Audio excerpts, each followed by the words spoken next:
In the ruins of ancient Sumerian cities, archaeologists discovered something unexpected, preserved on clay tablets.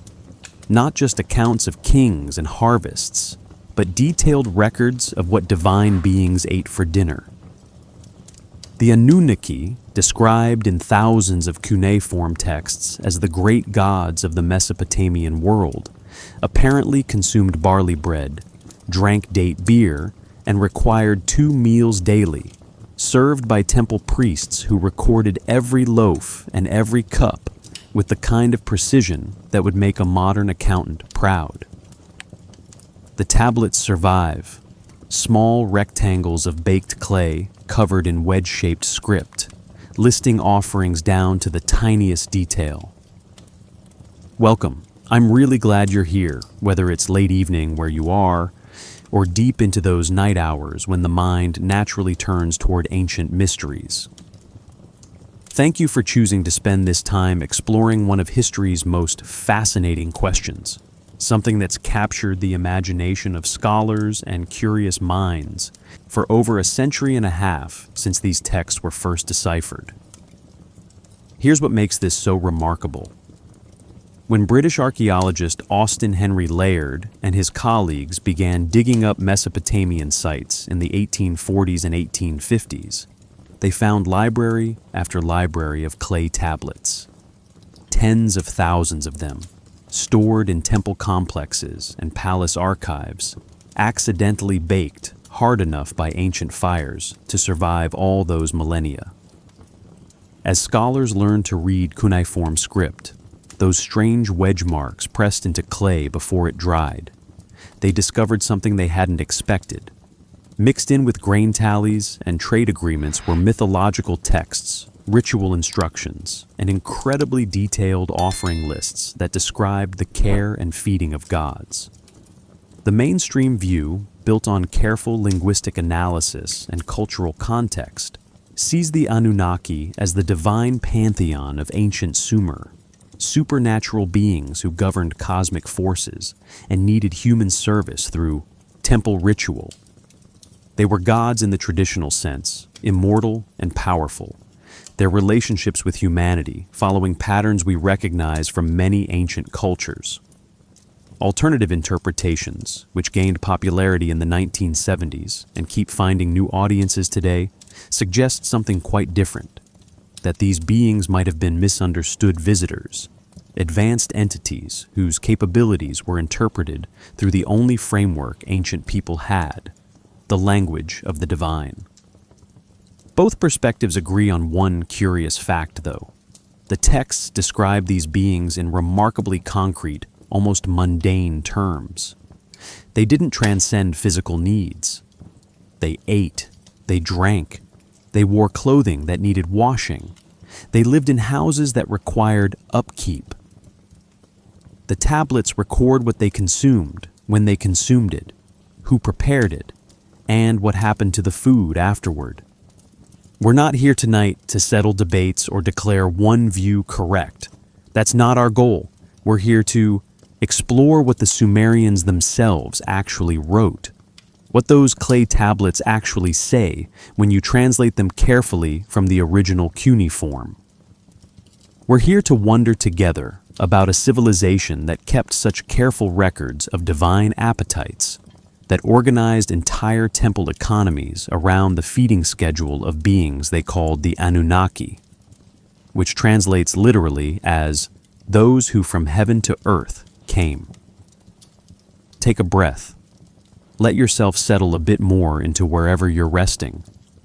Are you in bed, maybe, with the lights turned down and the day finally done? Or perhaps you're in a comfortable chair, headphones on, letting the outside world fade away. Either way, you're exactly where you need to be. If you feel like it, go ahead and press like on this video. It genuinely helps others who are searching for thoughtful ancient history content find their way here. And subscribe if you'd enjoy more explorations like this. These small gestures really do help keep this work going, and I appreciate them more than I can say. Now, Imagine a library that doesn't hold books. Picture instead thousands of clay tablets, each one small enough to hold in your palm, covered in rows of tiny wedge-shaped marks. They were pressed into soft clay with a reed stylus, then left to dry under the Mesopotamian sun, or, by lucky accident, baked hard when buildings burned down. Some tablets are barely bigger than a credit card. Others stretch the length of a forearm. Each one holds someone's careful work. A scribe who sat in a temple courtyard or palace room, stylus in hand, recording information that mattered enough to preserve in clay. These tablets rest now in museum storage rooms and university archives. London, Paris, Philadelphia, Istanbul, Baghdad. They sit in climate-controlled darkness, labeled and cataloged, waiting for scholars who can read the ancient script. Some have been translated and published. Many thousands more remain unpublished, their contents still waiting to be fully understood. And somewhere in that vast archive of texts, scattered across different sites and separated by centuries, there's a detailed record of daily life in the households of beings the Sumerians called gods. The record is specific. The record is ordinary in its details. The record is deeply strange. It describes a world where divine and human realms touched directly, where gods needed feeding like royal households, where entire temple economies existed to produce bread and beer for supernatural residents. It describes the Anunnaki not as abstract theological ideas, but as beings with addresses, preferences, daily schedules, and surprisingly detailed dietary needs. Let's begin where the physical evidence begins, with the clay itself and the hands that shaped it. The first tablet came out of the ground in 1849, lifted carefully from the ruins of Nineveh by Austin Henry Layard's team. It was covered in dirt, about the size of a paperback book, its surface marked with rows of wedge-shaped impressions that no living person could read.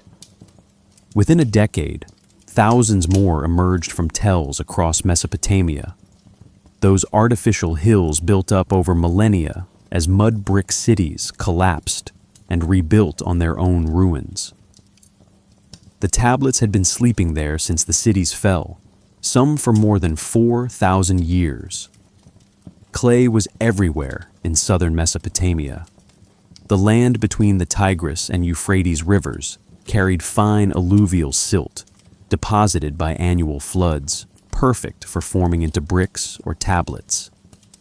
When you needed to record something, you took a lump of this clay, kneaded it smooth, shaped it into a rectangle or pillow shape, and pressed your message into the soft surface with a reed stylus cut at an angle. The wedge-shaped marks we call cuneiform, from the Latin cunos, meaning wedge, could record the Sumerian language with remarkable precision. Most tablets dried naturally in the sun, hardening enough to remain stable for years in the dry climate, but fire preserved them permanently. When buildings burned, whether by accident or during city sackings, the flames baked the tablets like pottery. What began as fragile dried clay became nearly indestructible ceramic. Ironically, destruction ensured survival. The greatest libraries we have come from cities that burned. Nippur, located about 100 miles south of modern Baghdad, yielded tens of thousands of tablets from its temple complex. The site was sacred to Enlil, chief god of the Sumerian pantheon, and scribes there copied and recopied religious texts across centuries. Excavations beginning in 1889 uncovered library rooms packed with tablets, some still stacked on ancient shelves. The tablets dated from around 2500 BCE down to about 200 BCE, spanning more than 2 millennia of continuous use.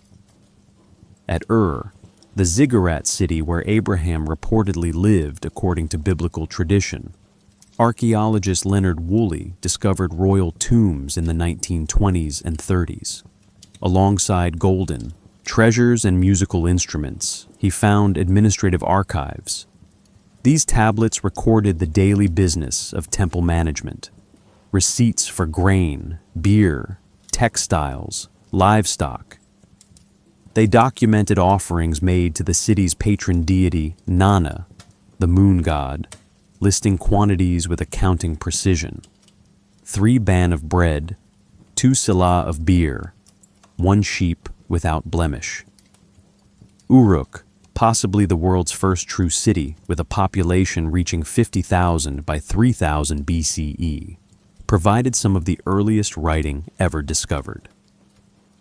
The tablets from Uruk's archaic period, around 3400 to 3100 BCE, show the script still developing. Early signs were pictographic, little drawings that gradually became stylized into abstract wedge combinations.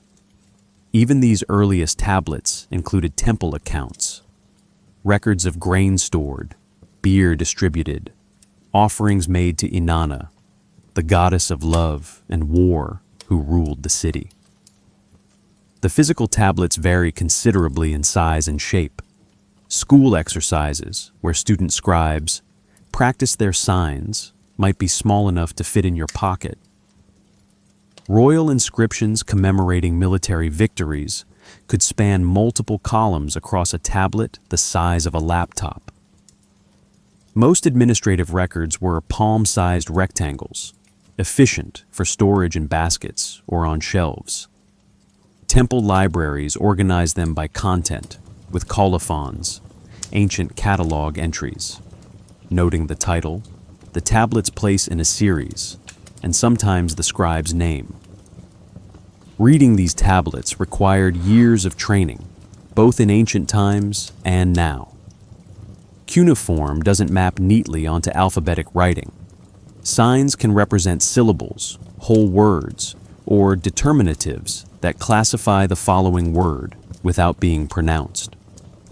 The same sign might have multiple readings depending on context. Modern scholars need to know Sumerian grammar, a language unrelated to any living tongue, and often Akkadian as well, since later scribes became bilingual. The decipherment begun by Henry Rawlinson, Edward Hincks, and others in the 1850s continues today, with new readings and interpretations emerging as understanding deepens. What makes these tablets extraordinary isn't just their age or their script. It's what they chose to record. Yes, they documented loans and land sales, the mundane paperwork of any civilization. But they also preserved myths, hymns, lamentations, proverbs, medical texts, mathematical tables, astronomical observations, and detailed ritual instructions. The Sumerians wrote down their world comprehensively, and within that comprehensive record, the Anunnaki appear again and again, in temple accounts, in mythological narratives, in ritual texts describing proper offerings. The tablets describe a relationship. Human cities belonged to specific gods, who resided in temple complexes at the city center.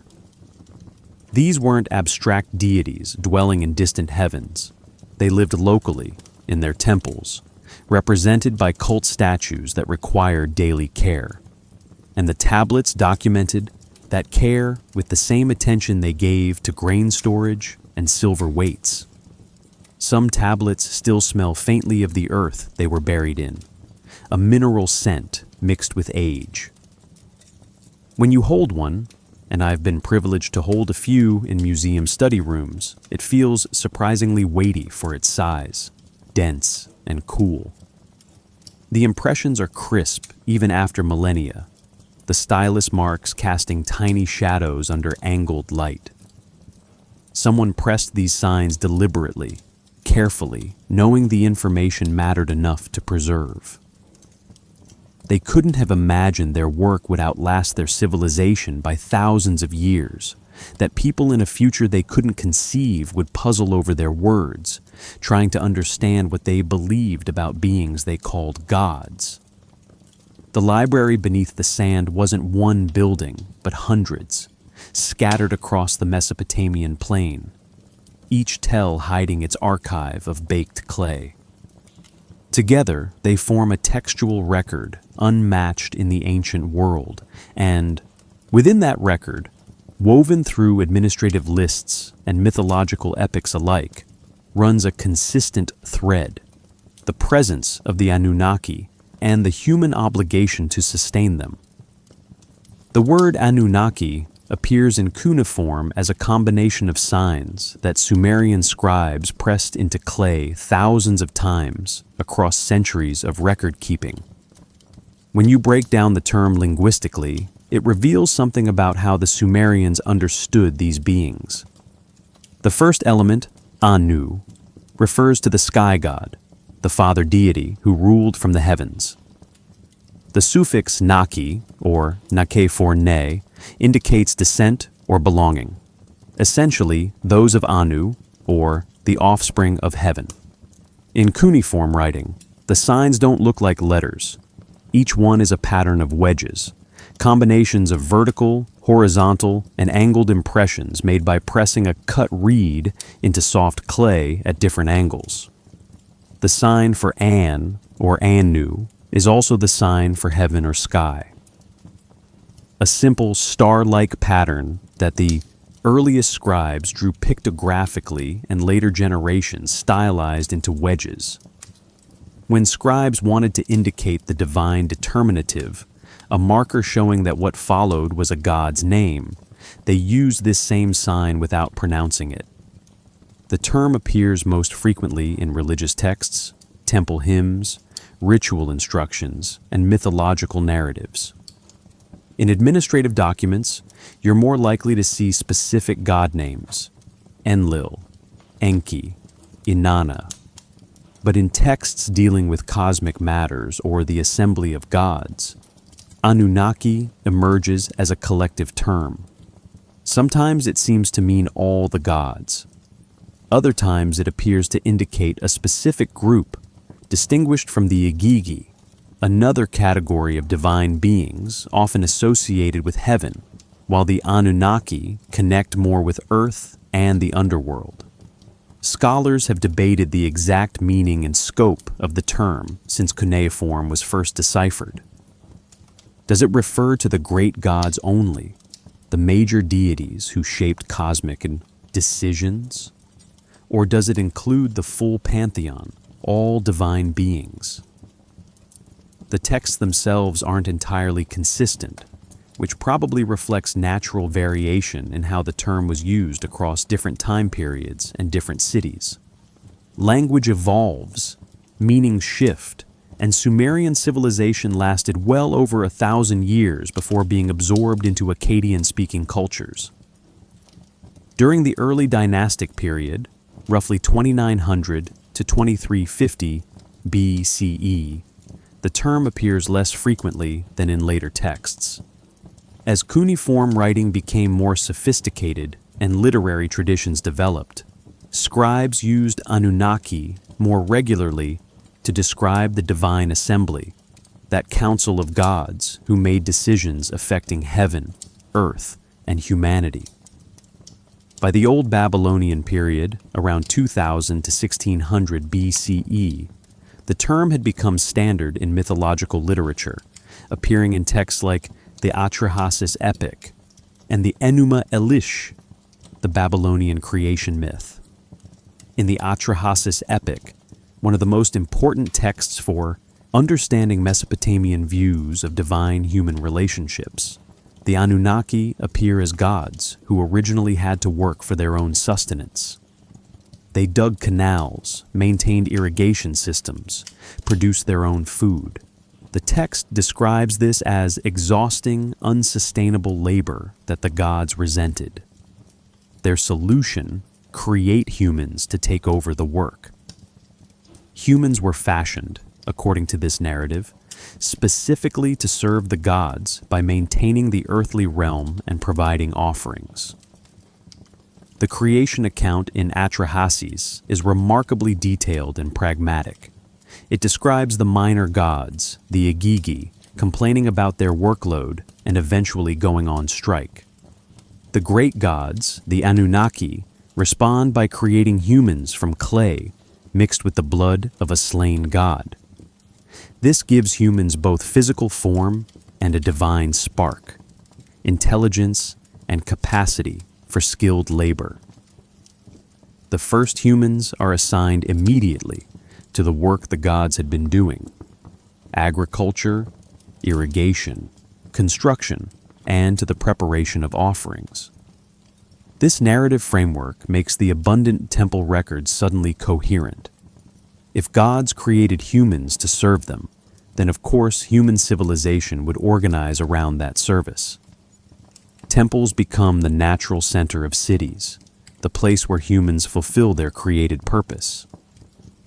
The detailed offering lists aren't excessive piety, but contractual obligation, maintaining the relationship that brought humanity into existence. Other texts use Anunnaki differently. In some underworld myths, they serve as judges of the dead, seated in the realm below the earth, determining the fate of souls. Here the term seems more restricted, referring to specific deities with judicial functions.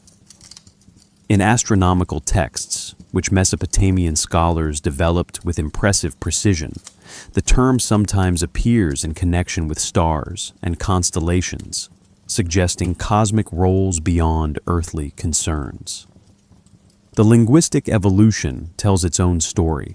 As Sumerian gradually gave way to Akkadian as the spoken language of Mesopotamia, scribes continued copying Sumerian religious texts, treating them as classics worthy of preservation. They created bilingual versions with Sumerian on one side and Akkadian translation on the other. In these translations, Anunnaki often becomes Anunnaku in Akkadian, maintaining the basic term while adapting it to different grammar. The concept transferred between languages, suggesting it represented something fundamental to Mesopotamian worldview. What the Sumerians didn't do is leave us a neat definition, a theological text that explains precisely who counted as Anunnaki and who didn't. Ancient peoples rarely felt the need to systematize their beliefs the way later philosophical traditions did. They used the term contextually, and context varied.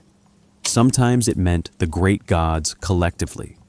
Sometimes it meant the gods associated with earth and underworld, as opposed to heaven. Sometimes it referred to the divine assembly that made cosmic decisions. What remains consistent across the variations is the sense that these beings held authority, that they were powerful, that they required service, and that their relationship with humanity was fundamental to how the world worked.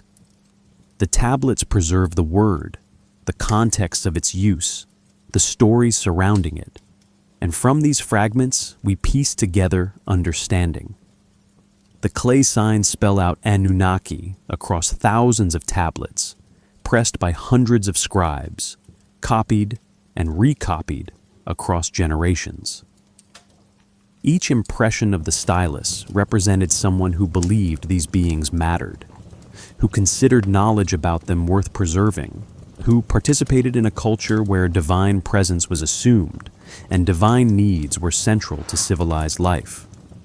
Imagine the cosmos as the Sumerians conceived it. 3 distinct realms stacked vertically, each with its own ruler and character. At the top, An, the heaven realm, domain of the sky god Anu, stretched across the stars. In the middle, Ki, the earth realm, held cities and fields, rivers and mountains, the world where humans and most gods conducted their daily existence.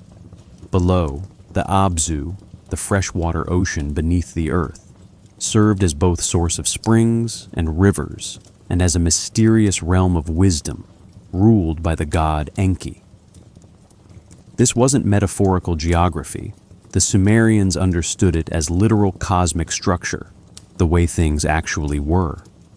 Heaven arched overhead as a solid dome.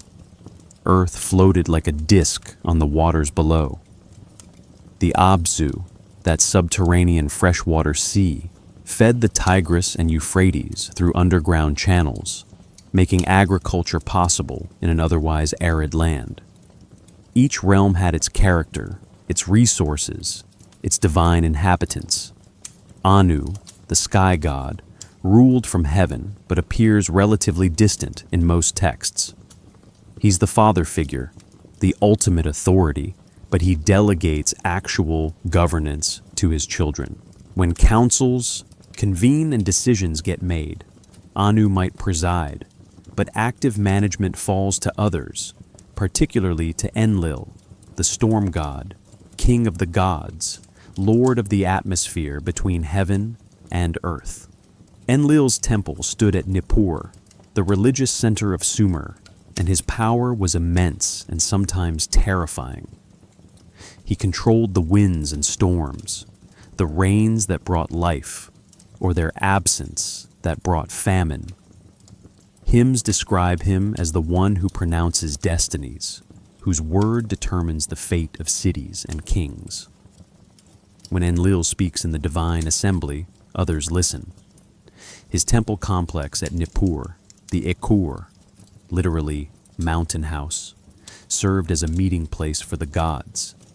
The Ubshu Ukina, where the Anunnaki gathered to make cosmic decisions. Enki, god of the Abzu, ruled from Eridu, the southernmost major city of Sumer, and according to tradition, the first city ever founded. Enki was the wise one, the clever one, the god of fresh water, magic, crafts, and intelligence. Stories portray him as humanity's friend, the deity most likely to help humans navigate the harsh decisions of other gods. In the flood narrative preserved in several Mesopotamian texts, it's Enki who warns the human hero, Atrahasis, or Ziusudra, about the coming deluge, helping him survive when other gods wanted humanity destroyed. The goddess Inanna, later known to the Akkadians as Ishtar, ruled Uruk and embodied a complex combination of love, sexuality, war, and political power. More myths survive about Inanna than almost any other Mesopotamian deity. Stories of her descent to the underworld, her sacred marriage to the shepherd god Dumuzi, her fierce battles and passionate relationships. She was unpredictable, powerful, dangerous, capable of both nurturing life and bringing destruction. Temple prostitution, a practice that shocked later biblical writers, was part of her cult, sexuality integrated into religious observance. Ninhursag, sometimes called Ninmah or by other names, was the mother goddess, associated with birth, fertility, and the nurturing of life. In creation myths, she often appears as the one who shapes humans from clay, who designs their bodies and grants them life. Her relationship with Enki features in several myths, sometimes as consort, sometimes as colleague in the work of creation. Utu, the sun god, who the Akkadians called Shamash, brought light and justice. He saw everything from his journey across the sky each day, making him the natural deity to oversee fairness, truth, and legal proceedings. Nana, the moon god, Utu's father, ruled and governed the monthly cycle, the measurement of time, the rhythm of festivals and agricultural seasons. Each major city had its patron deity, and the political relationship between cities mirrored divine relationships. When Uruk dominated politically, Inanna's importance rose in the pantheon. When Ur held power, Nana's cult flourished. When Babylon later became the imperial capital, Marduk, originally a relatively minor deity, was elevated to king of the gods, absorbing attributes that earlier belonged to Enlil. Divine hierarchy reflected and justified earthly power structures. The gods had families, relationships, conflicts. They weren't abstract forces, but personalities with preferences, moods, histories. Enki and Enlil were brothers, sometimes cooperating, sometimes competing. Inanna was Enki's granddaughter. Nanna was Enlil's son. These genealogies mattered because they explained divine politics, why certain gods allied or opposed each other, why some cities maintained special relationships. The divine assembly, that council where major decisions happened, appears repeatedly in Mesopotamian texts. When something significant needed deciding, whether to send a flood, whether to grant kingship to a particular human ruler, how to respond to cosmic threats, the Anunnaki convened. They debated, they voted, they reached consensus, or had it imposed by the strongest personalities. This wasn't monotheistic hierarchy with one god commanding obedience. It was divine democracy or oligarchy, political process at the cosmic level. Below the great gods, numerous lesser deities filled specialized roles. Gods of specific cities, of particular crafts, of minor natural features. The texts mention hundreds of divine names, some appearing only once or twice, others regularly. The pantheon was crowded, and the Anunnaki, at least in some uses of the term, included them all. The entire divine population managing cosmic affairs. What matters for understanding the temple records is recognizing that these weren't distant gods dwelling in inaccessible heaven. They lived in their cities, in their temples, participating in the world. Enlil resided at Nippur, Enki at Eridu, Inanna at Uruk. They needed physical sustenance in their physical residences. The relationship between gods and humans was local, immediate, practical. You couldn't ignore your city's patron deity any more than you could ignore your city's king. Less, actually, because the god controlled forces no king could touch. The weather, the river floods, the fertility of fields. This hierarchy, this web of divine relationships and cosmic geography, provided the framework within which every Sumerian temple operated. When priests prepared offerings, they weren't engaging in symbolic gestures toward distant transcendence. They were feeding their gods, maintaining the beings who maintained creation, fulfilling the purpose for which humans had been fashioned. The tablets record this understanding matter-of-factly, without the philosophical distance later religious traditions would develop. The Anunnaki are present, they are powerful, they require service, and human life organizes around providing it. Temple priests began their day before dawn, entering sacred precincts while stars still marked the sky. The morning meal for the gods came first, before human breakfast, before the city, stirred to full wakefulness. This wasn't occasional ceremony, but daily obligation, as regular as sunrise, documented in administrative texts that tracked every offering with accounting precision that spanned centuries. The tablets record specific quantities: 3 ban of bread for Inanna at Uruk, where 1 ban equals roughly 10 liters of grain volume before baking, 2 silla of beer, about 2 liters of fermented barley beverage, presented in special vessels, 1 sheep without blemish on festival days, its wool unblemished white or black, depending on the deity's preference. The measurements appear consistently across multiple temple archives, suggesting standardized practice, shared understanding of divine requirements. Archaeological evidence confirms what the texts describe. At excavators found offering tables in front of the main sanctuary, low stone platforms with drainage channels carved into their surface. The channels carried away liquids, beer, wine, water, poured as libations. Residue analysis on some vessels recovered from temple contexts shows traces of barley beer, date wine, and animal fats consistent with cooked meat.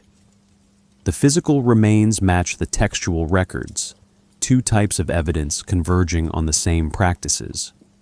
Morning offerings followed a specific sequence documented in ritual texts. First, purification. The priests washed themselves and the offering vessels in water from sacred wells or rivers. Then preparation. Bread baked fresh that morning, beer drawn from storage jars in the temple brewery, meat portions from animals slaughtered and butchered according to ritual guidelines.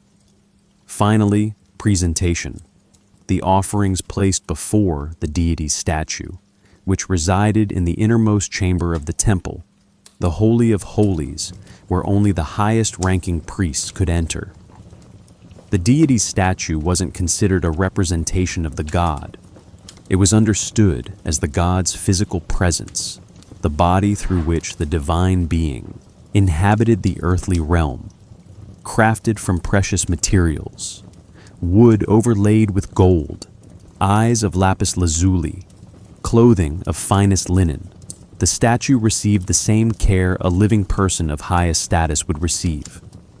It was washed, dressed, perfumed, fed, and at night, the curtains around its chamber were closed so it could sleep undisturbed.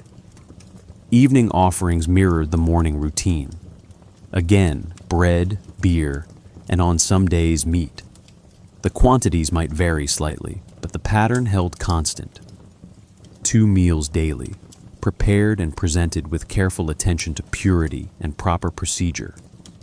Hymns accompanied the offerings, prayers recited in Sumerian even after Akkadian became the common language, maintaining ancient formulas that connected current practice to centuries of tradition. What happened to the food after presentation? The texts are clear about this too. After a respectful interval, enough time for the god to consume the spiritual essence of the offerings, priests removed the physical food and redistributed it. The highest-ranking priests received the best portions. Lower-ranking temple personnel got smaller shares. Some offerings went to support the temple's dependents: widows, orphans, craftspeople working on temple projects. Nothing was wasted. This redistribution system meant temples functioned as major economic centers. They received offerings from worshippers and tribute from dependent lands, presented portions to the gods, then distributed the rest to support hundreds or thousands of people involved in temple operations. A large temple complex like Enlil's at Nippur might employ scribes, singers, musicians, weavers, brewers, bakers, shepherds, guards, cleaners, craftspeople, and administrators. All received rations, payment in grain, beer, meat, oil, textiles from the temple's stores. The tablets track this flow with remarkable detail. One archive from the city of Girsu, dating to around 2100 BCE during the Third Dynasty of Ur, contains thousands of administrative documents recording daily temple business. They note incoming grain from temple fields, beer production volumes, bread baking schedules, allocation of rations to personnel by name and rank. The system was organized, efficient, and entirely dependent on maintaining the god's satisfaction through proper feeding. Some scholars see this as purely economic organization dressed in religious language, a way of managing resources and labor in pre-monetary society. Others emphasize the genuine religious devotion, the belief that gods truly required sustenance and that providing it maintained cosmic order. Perhaps both perspectives capture part of the reality. The Sumerians might not have separated economic efficiency from religious obligation the way modern thinking does. The gods needed feeding. Feeding them required organization. Organization sustained the community. These formed one integrated system. What strikes modern observers is the materiality of it all. These weren't abstract prayers toward transcendent deity. They were meals, prepared in kitchens, served on plates, removed after a decent interval. The divine was understood as present, physical, hungry, or at least as requiring the same care a physical body would need. The boundary between sacred and mundane wasn't where later religious traditions would draw it. The offerings themselves tell us about Sumerian agriculture and diet. Barley was the staple grain, better suited to the region's salty soil than wheat. Dates provided sweetness and could be fermented into wine. Sheep and goats supplied meat, milk, wool, and leather. Fish from the rivers appeared in some offering lists. Vegetables, onions, leeks, garlic, lentils supplemented the grain and meat foundation. The gods ate what humans ate, just in finer forms and larger quantities. Beer deserves special mention because it appears so consistently in offering lists and ration distributions. Mesopotamians brewed multiple types of beer, varying in strength, flavor, and quality. The finest beers, made from specially malted barley and enhanced with dates or honey, went to the gods. Workers received standard beer as part of their daily rations, calculated by occupation and status. A text from records that female weavers received 2 sila of beer daily, while male laborers got 3. Children received smaller amounts. Everyone drank beer, safer than water, and nutritious from the grain content. The rhythm of offerings structured time itself. Days marked by morning and evening meals, months by festivals requiring special offerings, years by agricultural cycles that determined what was abundant when. The temple calendar organized not just religious observance, but the entire social schedule. When did planting begin? When offerings for the spring planting festival were due? When was harvest? When the first fruits were brought to the gods? This daily feeding, repeated across every city, every temple, every day for over 1,000 years.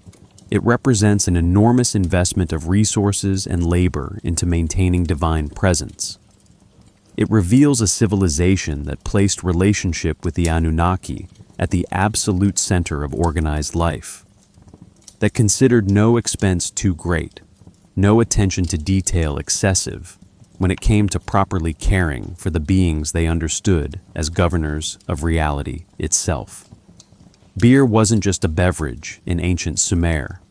It was currency, medicine, celebration, and most importantly, the primary liquid offering to the gods. The Sumerians brewed at least 8 distinct types of beer, each with its own name, brewing process, and appropriate uses. Texts distinguish between good dark beer, red-brown beer, fresh beer, mixed beer, and others, suggesting a sophisticated brewing culture with carefully maintained standards. The process began with malting, sprouting barley grains to convert their starches into fermentable sugars, then drying them to stop germination.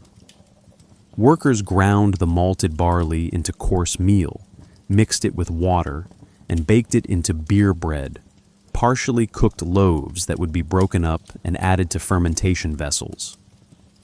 This bread-based brewing technique produced a thick, nutrient-rich beverage quite different from modern beer, more like a liquid bread than clear beer. Fermentation happened in large ceramic jars, vessels that could hold 50 liters or more, often partially buried in the ground to maintain stable, cool temperatures. The beer bread was crumbled into water, sometimes enhanced with dates for sweetness or other ingredients for flavor. Wild yeasts, present in the environment and living in the pottery itself from previous batches, began fermentation naturally. No one understood the microbiology. They simply knew that the mixture bubbled and transformed into something intoxicating and nutritious. The Hymn to Ninkasi, goddess of beer, preserved in tablets from around 1800 BCE, describes the brewing process in poetic form. It served as both religious praise and practical instruction, passed down through generations of brewers. The hymn mentions mixing the beer bread with honey and wine, pouring the mixture into the fermenting vessel, and describes the resulting beer as something that makes the liver happy and brings joy to the heart. Ninkasi herself embodies beer's importance. She wasn't a minor deity, but a significant divine figure, daughter of Enki and Ninhursag. Her name literally means the lady who fills the mouth, and temples dedicated to her supervised brewing operations. That the Sumerians had a goddess specifically for beer tells you something about its cultural centrality. This wasn't just getting drunk, it was sacred technology, a transformation as miraculous as bread rising, turning simple grain into something that altered consciousness and brought humans closer to divine experience.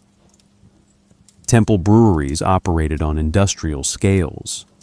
Archaeological excavations at several sites have uncovered brewing installations, rows of large vessels set into floors, drainage systems, storage areas for grain and finished beer.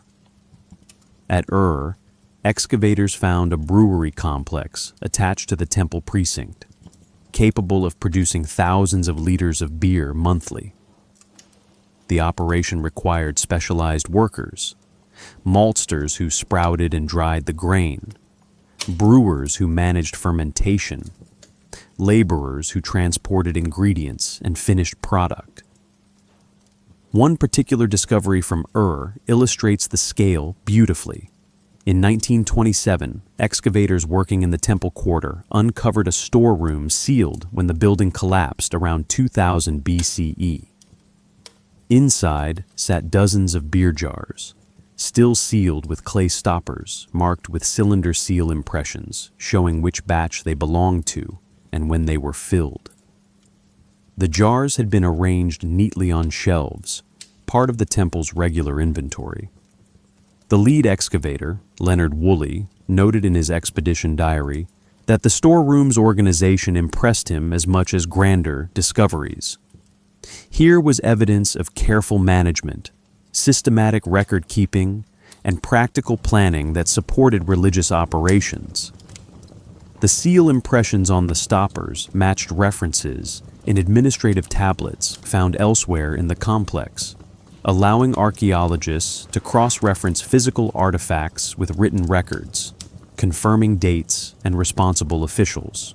When Woolley's team carefully opened one jar in the laboratory, hoping to find preserved residue for analysis, they found the interior coated with a brownish deposit that smelled faintly of fermentation, even after 4 millennia. Chemical analysis confirmed barley starches and traces of date sugars. The ancient beer had evaporated long ago, but evidence of its composition remained embedded in the pottery's porous surface. Daily beer rations appear constantly in temple administrative texts. A standard worker received 2 to 3 liters per day as part of their wages. Higher status workers got more. Children and women generally received slightly less, though female weavers, whose work was particularly valuable, got full adult rations. The gods received the finest beer, brewed from the best barley, clarified and aged in special vessels before presentation. Beer served practical functions beyond nutrition and mild intoxication. It was safer than water, the fermentation process, killing harmful bacteria. It provided B vitamins and calories essential in a grain-based diet. Its alcohol content, probably around 3 to 5%, was enough to lift moods without causing severe drunkenness when consumed in normal quantities. And it lasted longer than fresh food, remaining drinkable for weeks if properly sealed. The offering lists specify beer types by quality and deity preference. Inanna at Uruk received good dark beer in her morning offering. Enlil at Nippur got red-brown beer.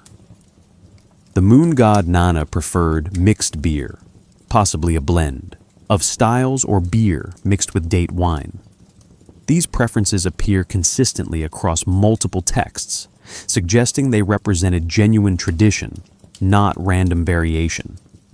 Festivals meant increased beer production.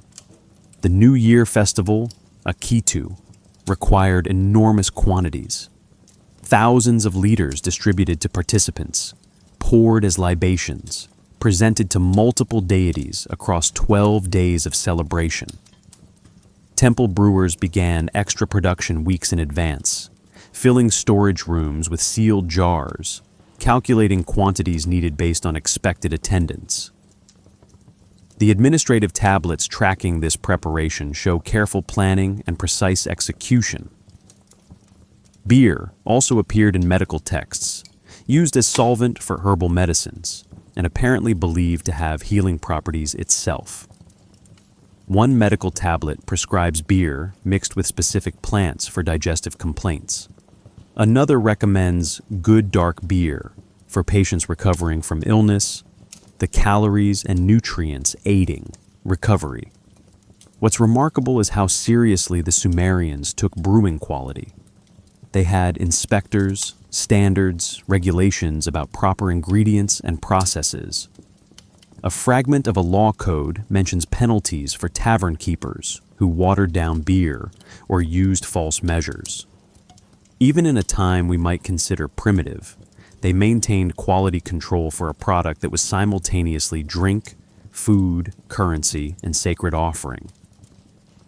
When priests poured beer before the gods each morning and evening, they weren't just going through motions.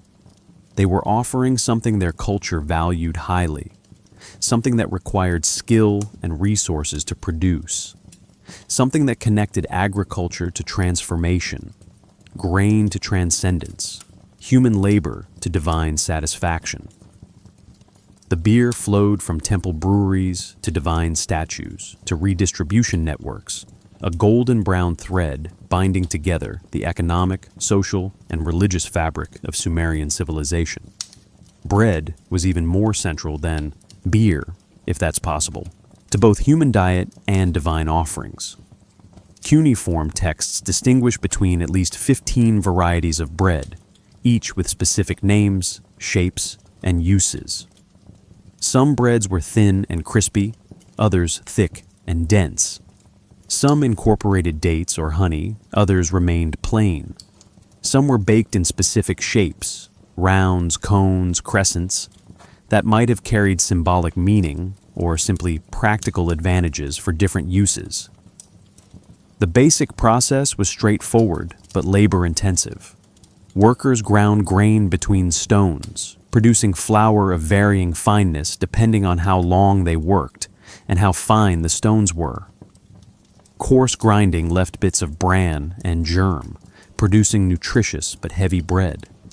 Fine grinding removed more of the outer layers, creating lighter, more refined flour that only the wealthy or the gods typically received. Mixing the flour with water and sometimes oil or milk, bakers kneaded the dough until it reached proper consistency. Leavening happened naturally from wild yeasts, or bakers added a bit of old dough that was already fermenting. The risen dough was shaped and placed in clay ovens, large cylindrical or dome-shaped structures heated by fires built inside them. Temple complexes had multiple ovens, baking enough bread daily to feed hundreds of people and provide offerings to multiple deities. Emmer wheat and barley served as the primary grains.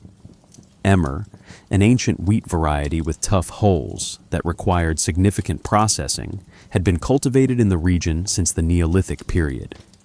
Barley adapted even better to Mesopotamia's salty alkaline soils, becoming the dominant grain by the 3rd millennium BCE.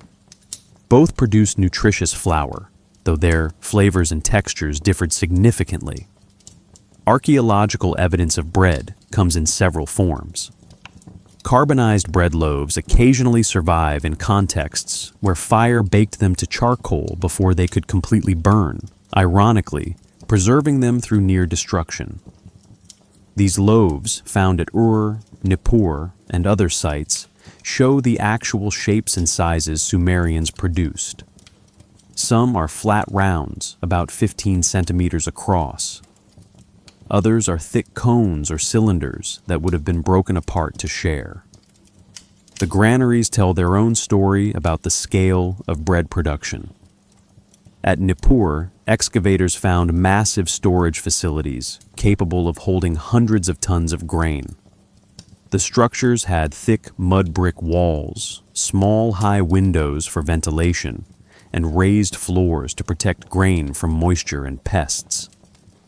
Administrative tablets found nearby record incoming grain from temple fields, documenting harvest yields, storage locations, and disbursements for bread baking. One tablet from the reign of Shulgi, a king of the third dynasty of Ur, around 2050 BCE, provides remarkable detail about temple baking operations. It lists daily bread production for a single month, 90 large loaves for the god Nana, 60 small loaves for other deities in the same temple complex, 200 loaves of standard bread for temple personnel, and various special breads for festival days. The quantities are calculated from grain volumes, with scribes noting that 300 sila of barley flour produces approximately 400 standard loaves. The ovens themselves appear in temple courtyards and kitchen areas. They're circular structures about a meter in diameter, built from baked brick, with openings at the base for feeding fuel and removing ashes. The interior dome reaches temperatures of 300 to 400 degrees Celsius when properly fired, hot enough to bake bread quickly, sealing the exterior while keeping the interior moist. Modern reconstruction experiments using replica ovens show they could bake a dozen loaves at a time, with multiple firings throughout the day maintaining production. Special occasion breads receive particular attention in festival texts. The New Year ceremony required bread of abundance, larger loaves made with fine flour and enhanced with dates, honey, and oil. The sacred marriage ritual between Inanna and Dumuzi involved sweet bread, flavored and shaped into specific forms now difficult to interpret from textual descriptions alone. Royal coronations featured bread of kingship, prepared according to ancient recipes and presented first to the gods before any human consumption. The offering lists specify quantities with the same precision they applied to beer.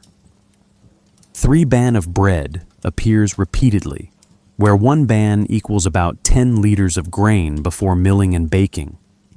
This would produce approximately 15 loaves of standard size, enough for multiple daily offerings with some distributed to priests.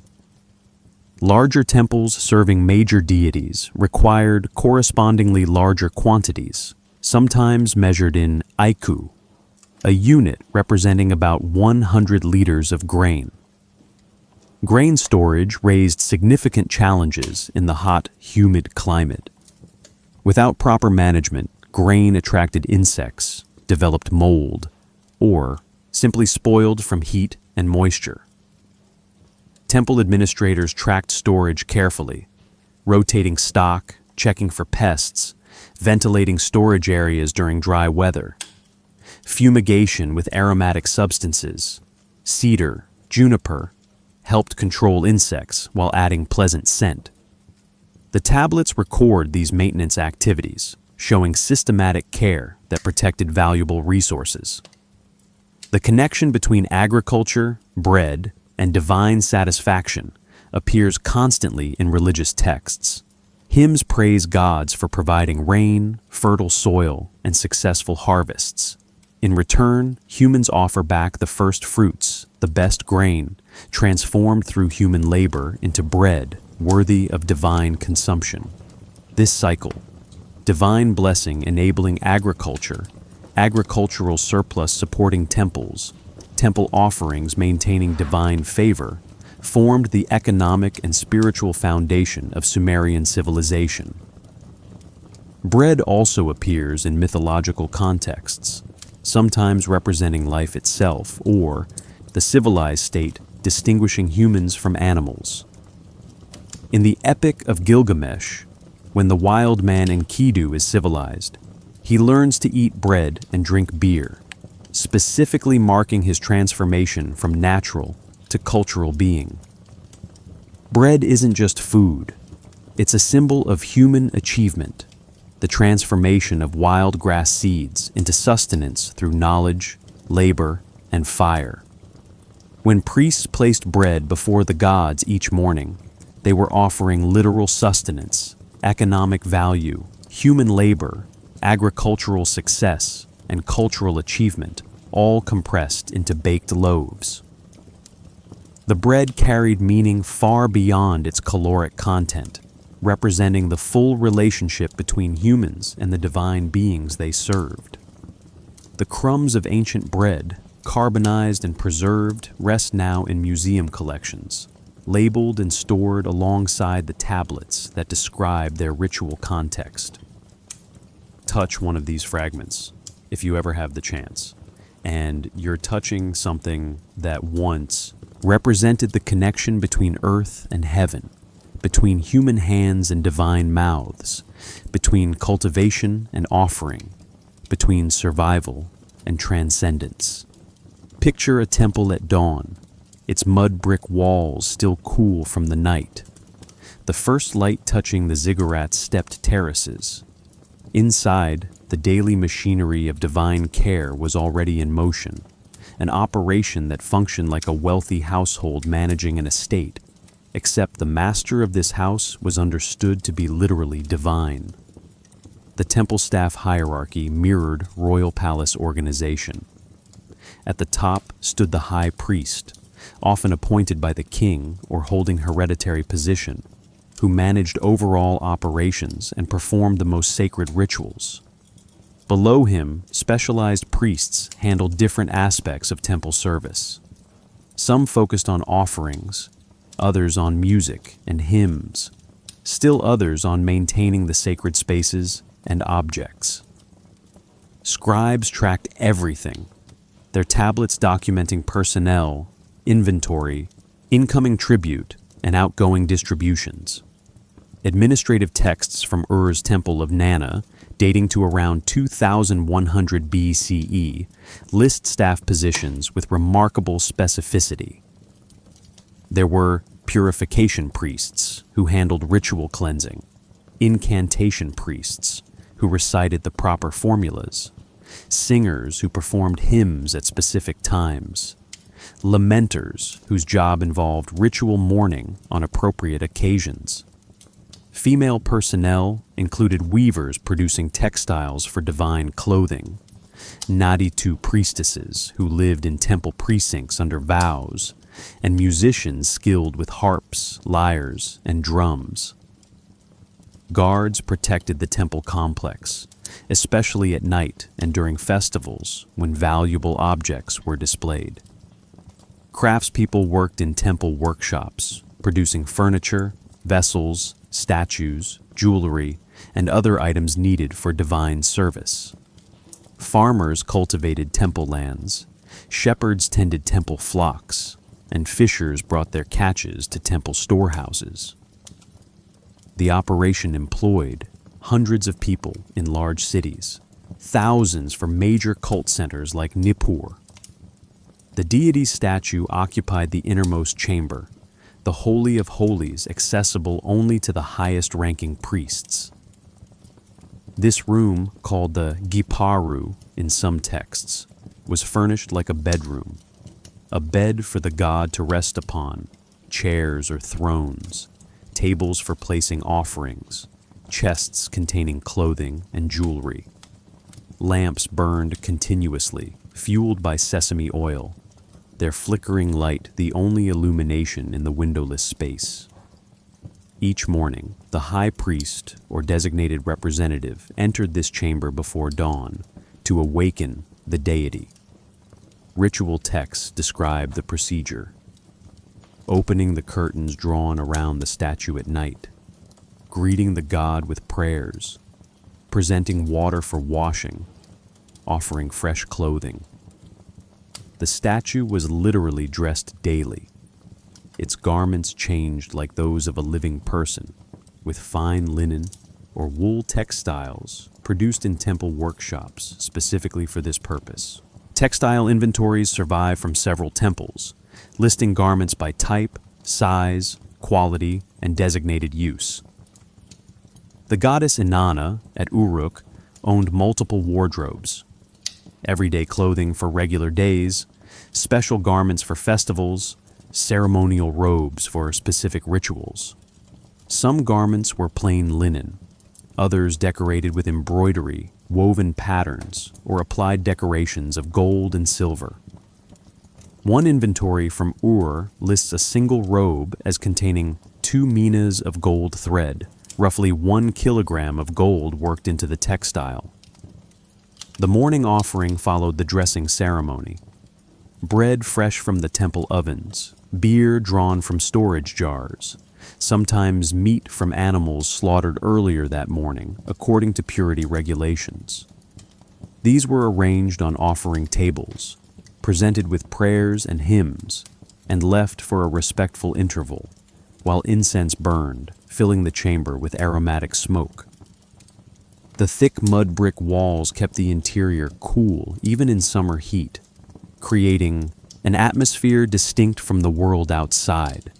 Furniture within divine chambers matched the finest human craftsmanship. Excavations at Ur's royal cemetery, while not exactly temple contexts, give some idea of the quality. Chairs with gold leaf applied to wooden frames, lyres decorated with lapis lazuli and shell inlay, gaming boards made from precious materials.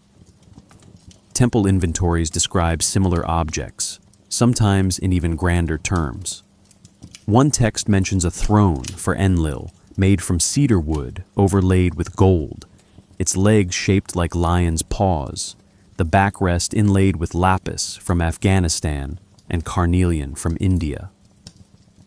The evening routine mirrored the morning.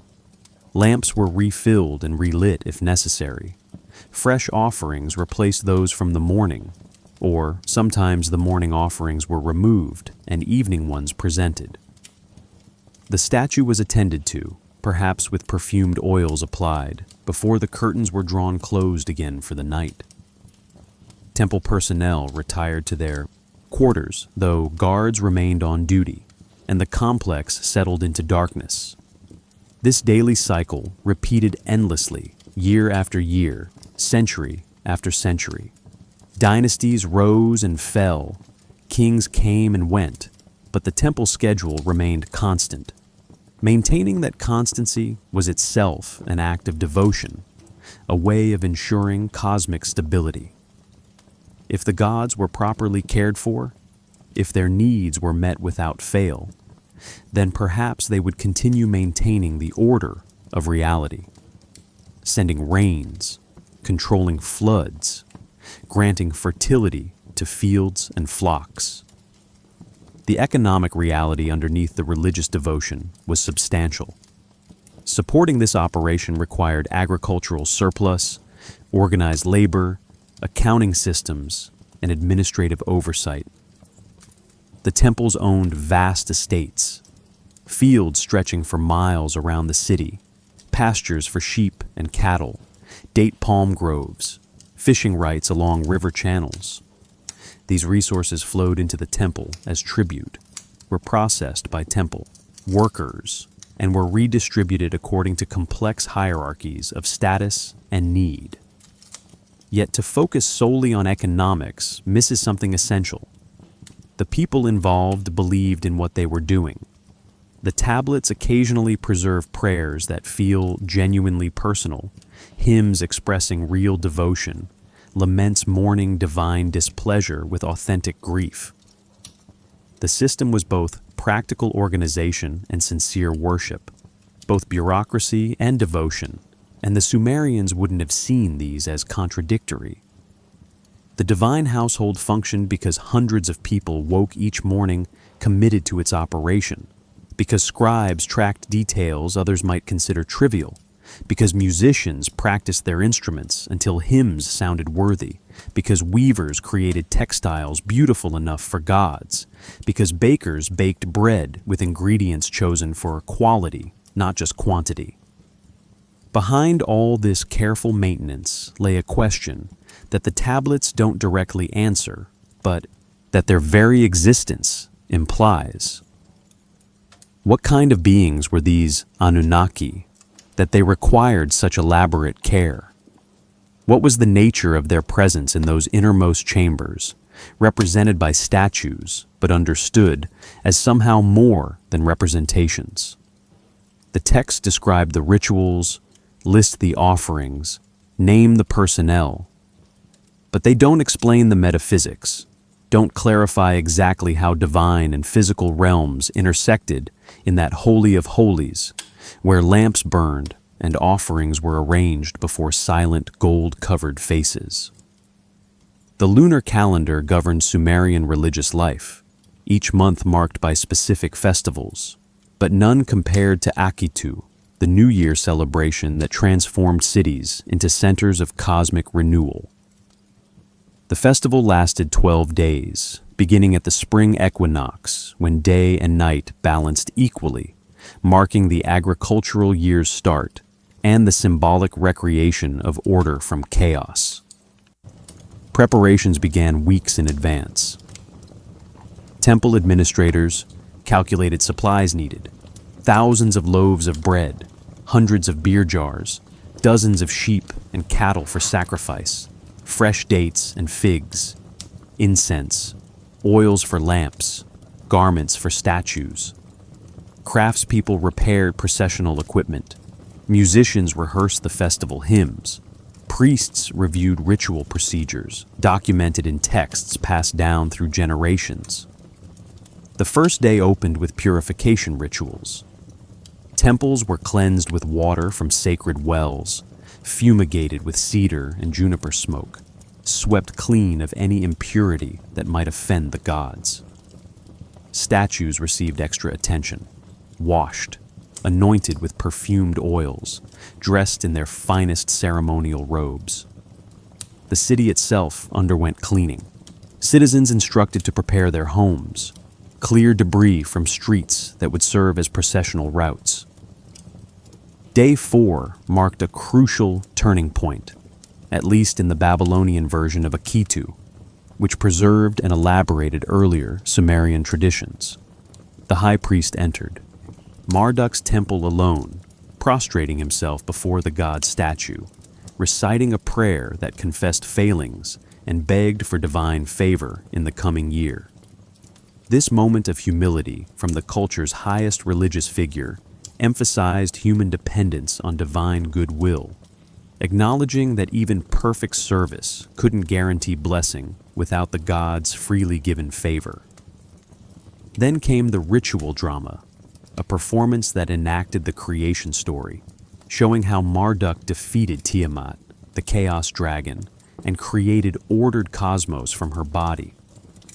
Priests wearing costumes represented gods and primordial forces, their movements choreographed according to ancient patterns.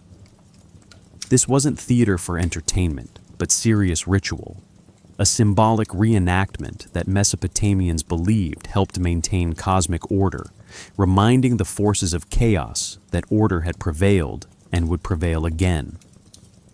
Day 8 brought the sacred marriage ceremony, at least in cities where this ritual remained central, to festival observance. The king, representing the shepherd god Dumuzi, approached the high priestess, representing the goddess Inanna.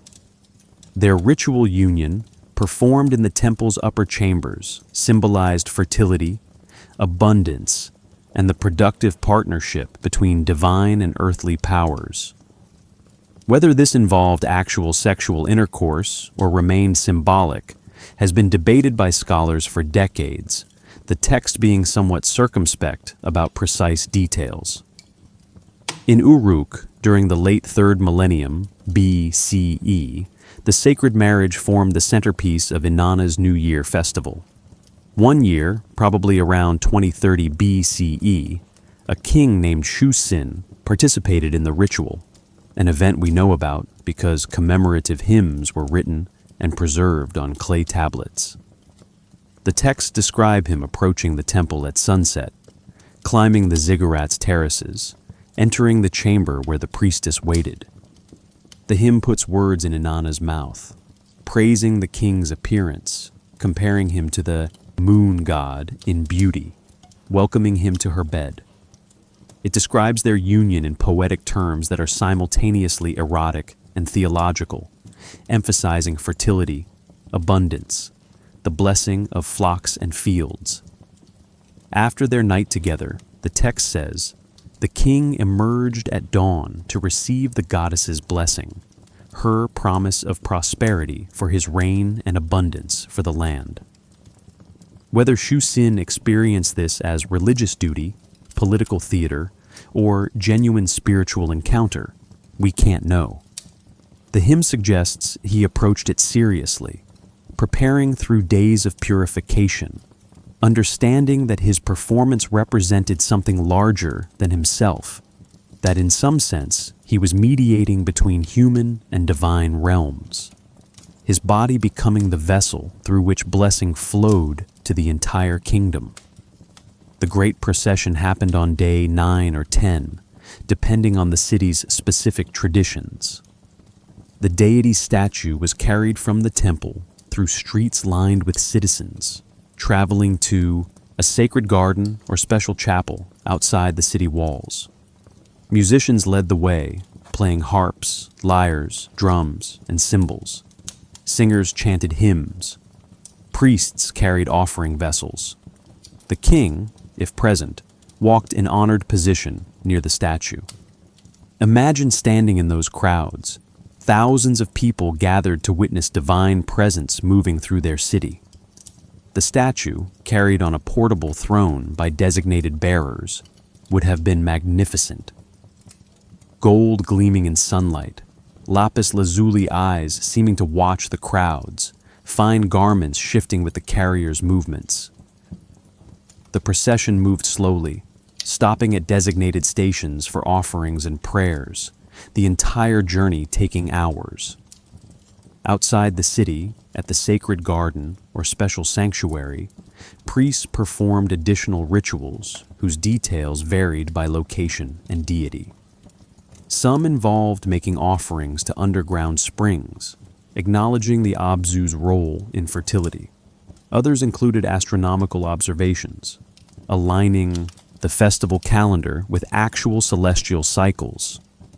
The texts mention fixing the fates, a ceremony where the gods determined the coming year's character, deciding what blessings or challenges would unfold. The return procession brought the statue back to its temple as evening approached.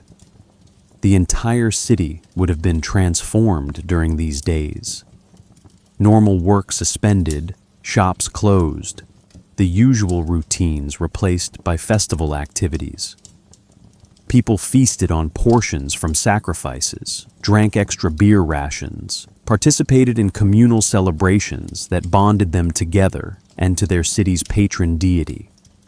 The final days involved finishing rituals, closing ceremonies, final offerings, and gradual return to normal rhythms. But something had shifted, or so the Mesopotamians believed. The year had been renewed, cosmic order reaffirmed, divine favor secured through proper observance. The relationship between gods and humans had been maintained, the contract honored once again.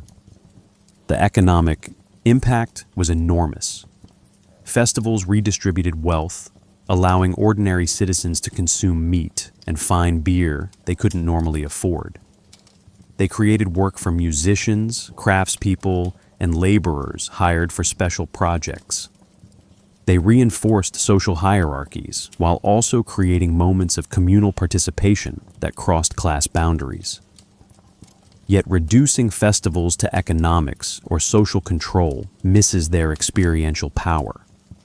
For people who believed the Anunnaki were real, that they governed cosmic forces, that they could grant or withhold blessings, these festivals mattered desperately.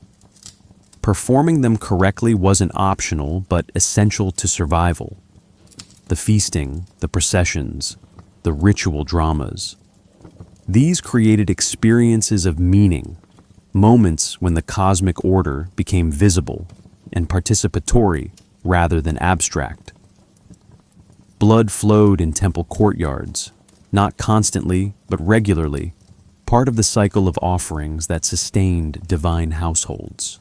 Animal sacrifice appears throughout Mesopotamian religious texts, carefully regulated by ritual guidelines that specified which animals, slaughtered how, with which portions allocated to gods, priests, and worshippers. The practice served multiple purposes, providing meat protein, disposing of agricultural surplus, creating sacred moments, and fulfilling obligations the Sumerians understood as fundamental to their cosmic contract with the Anunnaki. Sheep dominated the offering lists, appearing far more frequently than cattle or goats. They were smaller, easier to manage, and Mesopotamia's pastoral economy produced them abundantly. Temple flocks grazed on lands unsuitable for agriculture, converted grass into wool and meat, and provided a steady supply for sacrifice.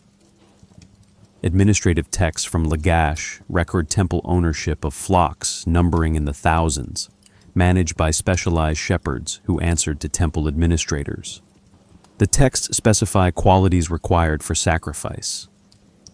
Without blemish appears constantly, meaning no visible defects, injuries, or disease.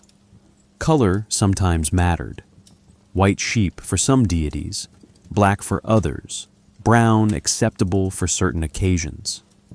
Age requirements varied, though generally animals were mature enough to provide substantial meat, but not so old that quality declined.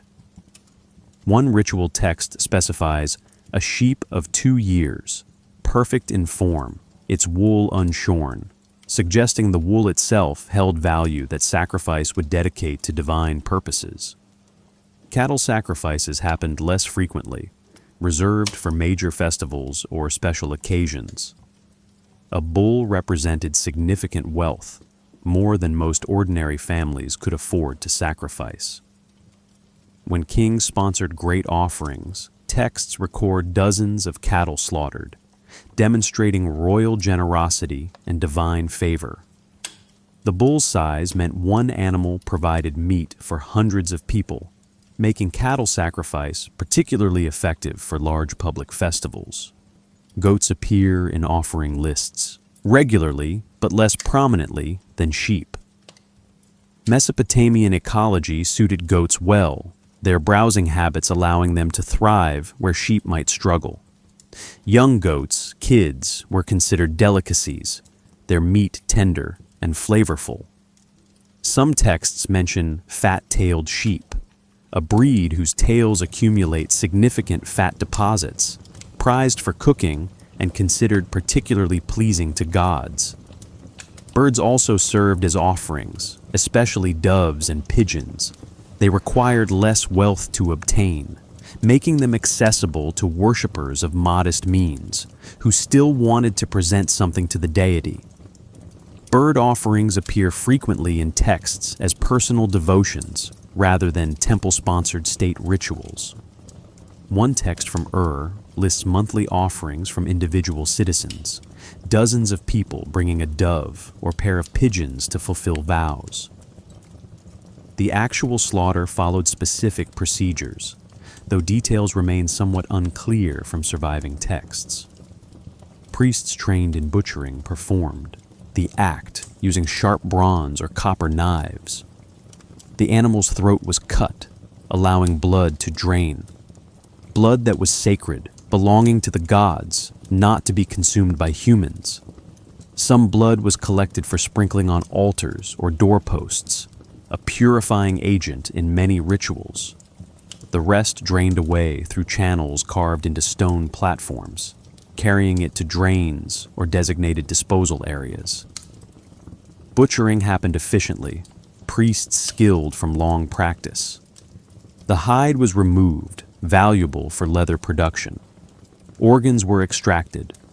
The liver, particularly significant, examined for omens that might reveal divine messages or future events. Hepatoscopy, divination by liver examination, was a specialized science with detailed manuals describing how different liver formations indicated different meanings. Clay models of livers, marked with interpretive notes, survive in archaeological contexts, showing this practice was systematically taught. The meat was divided according to complex rules documented in ritual texts. Specific cuts went to the gods, placed on offering tables before statues. These were the finest portions, the fat, certain choice cuts that humans also valued most. Other portions went to priests by rank, a hierarchy of meat distribution that reflected temple social structure. Remaining meat was distributed more widely, to temple workers, sometimes to citizens attending festivals. This distribution system meant that for many ancient Mesopotamians, festival days were the rare occasions when they ate meat. Daily diet centered on grain, beer, vegetables, with meat as occasional luxury.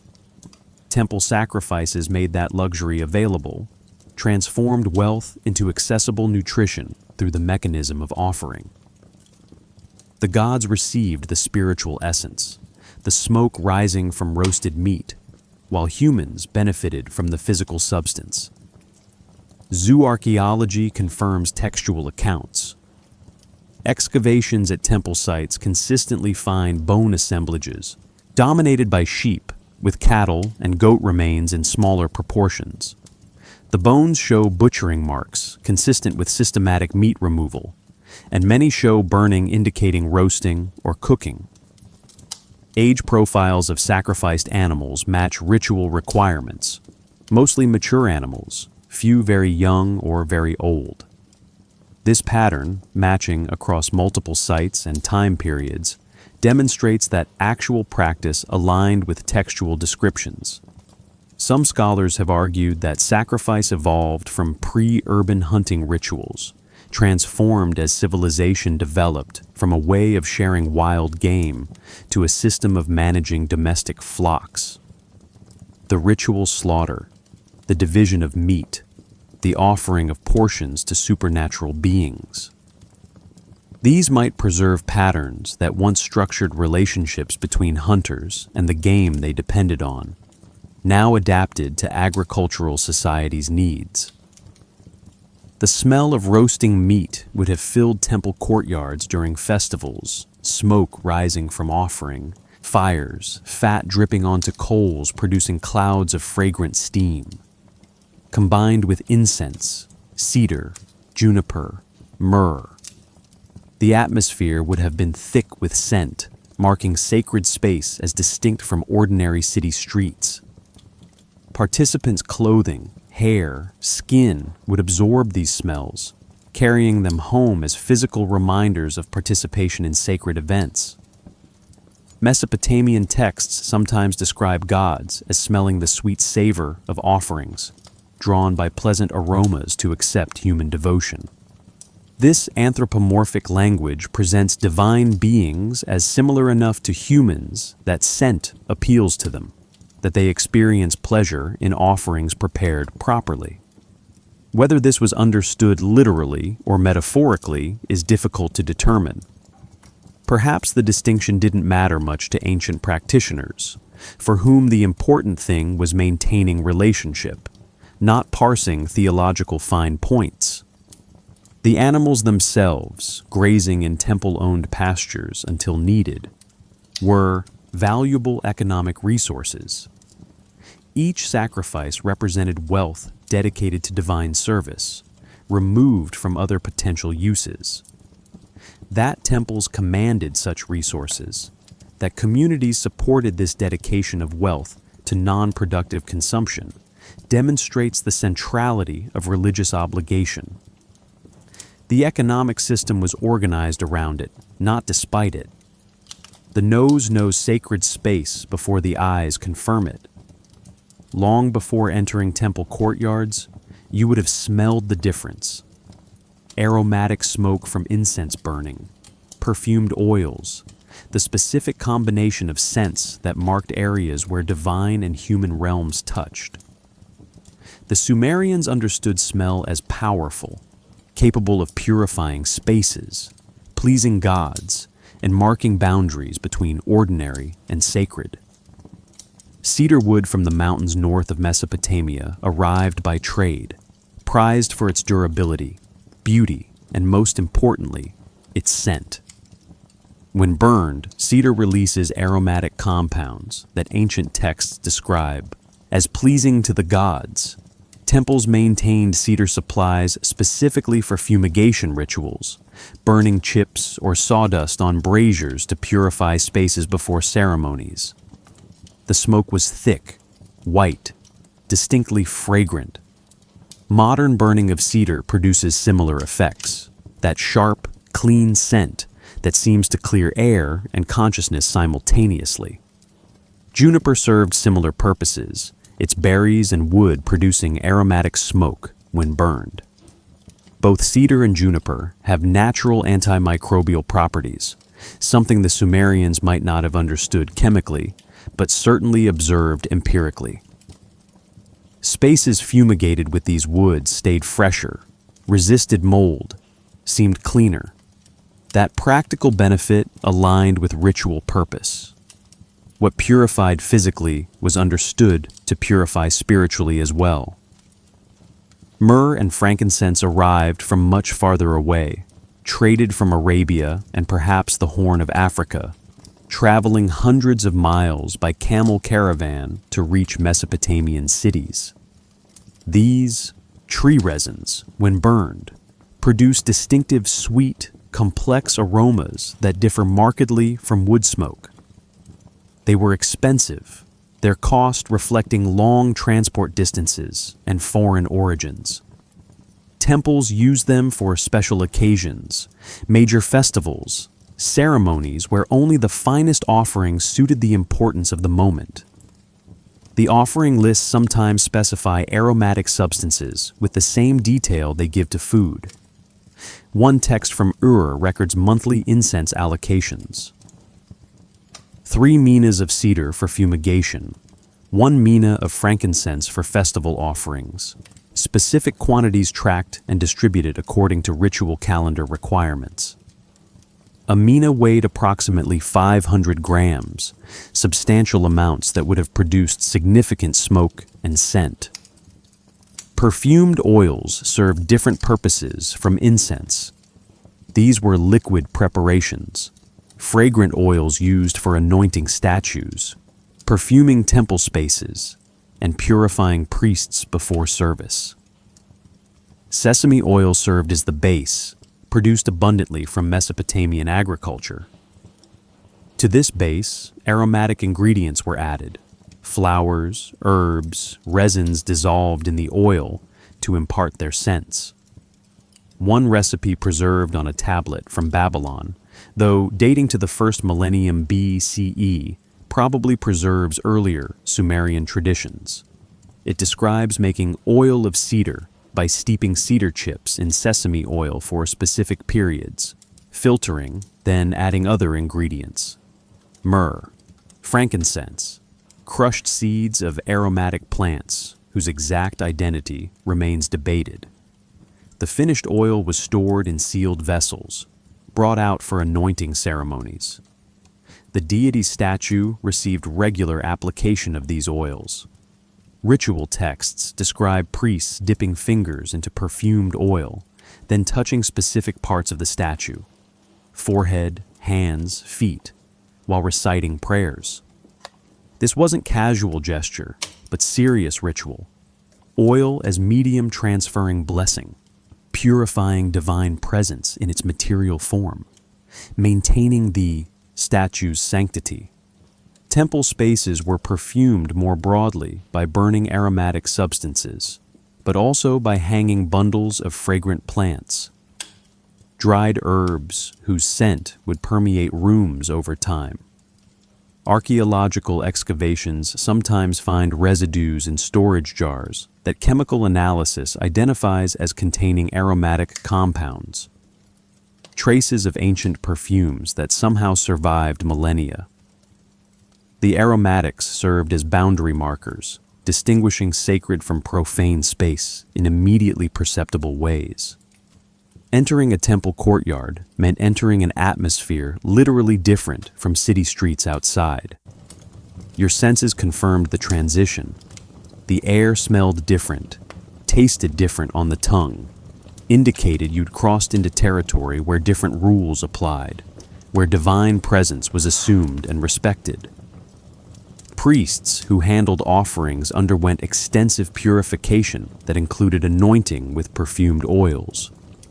This served practical purposes, covering body odor in close spaces before modern hygiene technologies existed.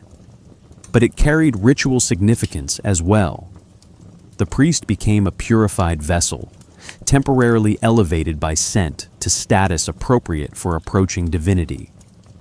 When the high priest entered the Holy of Holies to tend the god's statue, he brought with him layers of aromatic preparation, fumigated clothing, anointed skin, breath perhaps sweetened with aromatic herbs. The combination of temple smells, incense smoke, perfumed oils, roasting meat from sacrifices, beer fermentation from nearby breweries, baking bread from temple ovens, created olfactory signatures unique to sacred precincts. Residents of Sumerian cities would have recognized these smell combinations immediately, associated them with temple presence, carried them home on clothing after participation in festivals. Modern excavation of temple sites occasionally encounters these scents as faint ghosts.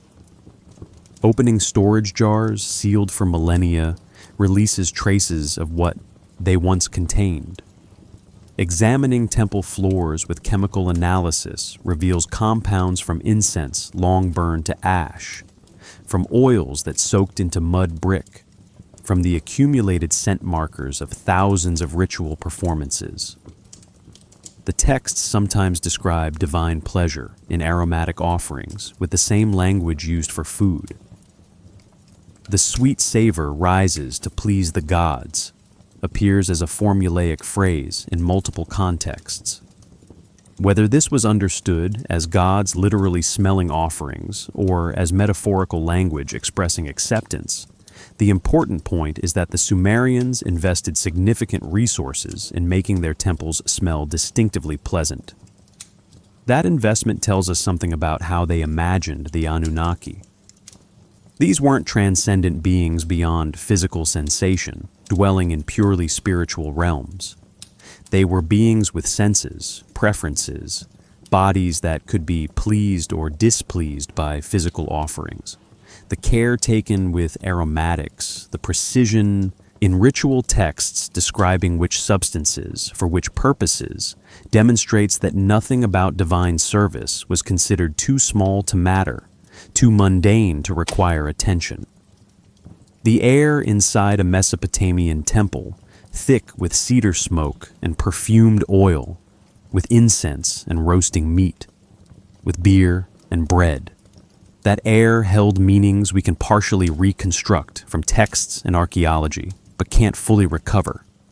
It represented effort, wealth, skill, devotion, all deployed to create an atmosphere literally worthy of gods, a smell space that marked sacred reality as distinct from ordinary existence. Beneath the practical reality of temple offerings and daily bread lay something more intricate, a worldview where agriculture connected directly to cosmic forces, where the Anunnaki's role extended beyond simple consumption of offerings to active participation in the cycles that made food production possible. The texts describe this relationship with remarkable specificity, showing how Mesopotamians understood divine beings as managers of natural systems, not distant observers, but active agents in the processes that sustained life. Enlil, storm god and king of the gods, controlled the atmosphere between heaven and earth. His domain was the wind, the rain, the violent thunderstorms that swept across the Mesopotamian plain, bringing life-giving water or destructive floods. Hymns address him as the one who makes the grain grow, Lord of abundance, he who determines the fate of seeds planted in earth. This wasn't metaphorical language. The Sumerians understood storms as Enlil's direct action, rain as his deliberate provision or withholding. The agricultural calendar organized around Enlil's moods and movements. Planting season required prayers for rain at appropriate times, not too early flooding the fields, not too late leaving seeds to wither. Harvest needed dry weather, allowing grain to ripen and be gathered without rotting.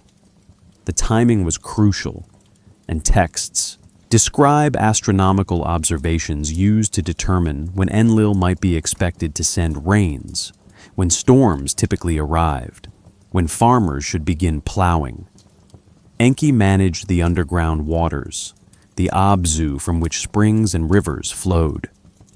His temple at Eridu stood near marshlands where fresh water and salt water mixed, where underground sources fed the ecosystem. He was understood as controlling irrigation, the channeling of water through canals to fields, the maintenance of flow that prevented both drought and flood. Hymns praise him as Lord of the Abzu, controller of flowing waters, and prayers to Enki often requested steady, reliable irrigation rather than the dramatic interventions associated with Enlil's storms. The relationship between these two brothers, Enlil and Enki, mirrored the dual water sources Mesopotamian agriculture depended on. Rainfall from above, unpredictable and sometimes violent. Irrigation from below, requiring human engineering but more controllable once systems were established. Both were necessary, both required divine blessing, and the texts show farmers praying to both deities according to seasonal needs. Dumuzi, the shepherd god whose sacred marriage to Inanna formed part of New Year celebrations, represented fertility more directly. He was associated with spring growth, the greening of pastures, the birth of lambs and kids that replenished flocks. His annual death and descent to the underworld, described in mythological texts, paralleled agricultural cycles. The seeming death of vegetation in summer heat, its revival with autumn rains and spring growth. The Inanna and Dumuzi mythology, preserved in multiple versions, can be read as agricultural allegory. Inanna descends to the underworld, dies, returns to life. Dumuzi takes her place for part of the year. Their alternating presence and absence mirrors growing seasons, the cycle of abundance and scarcity that defined Mesopotamian agricultural reality.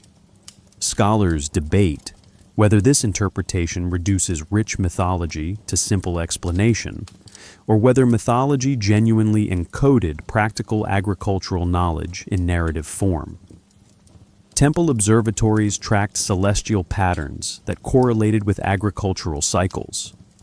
The heliacal rising of certain stars indicated seasonal transitions.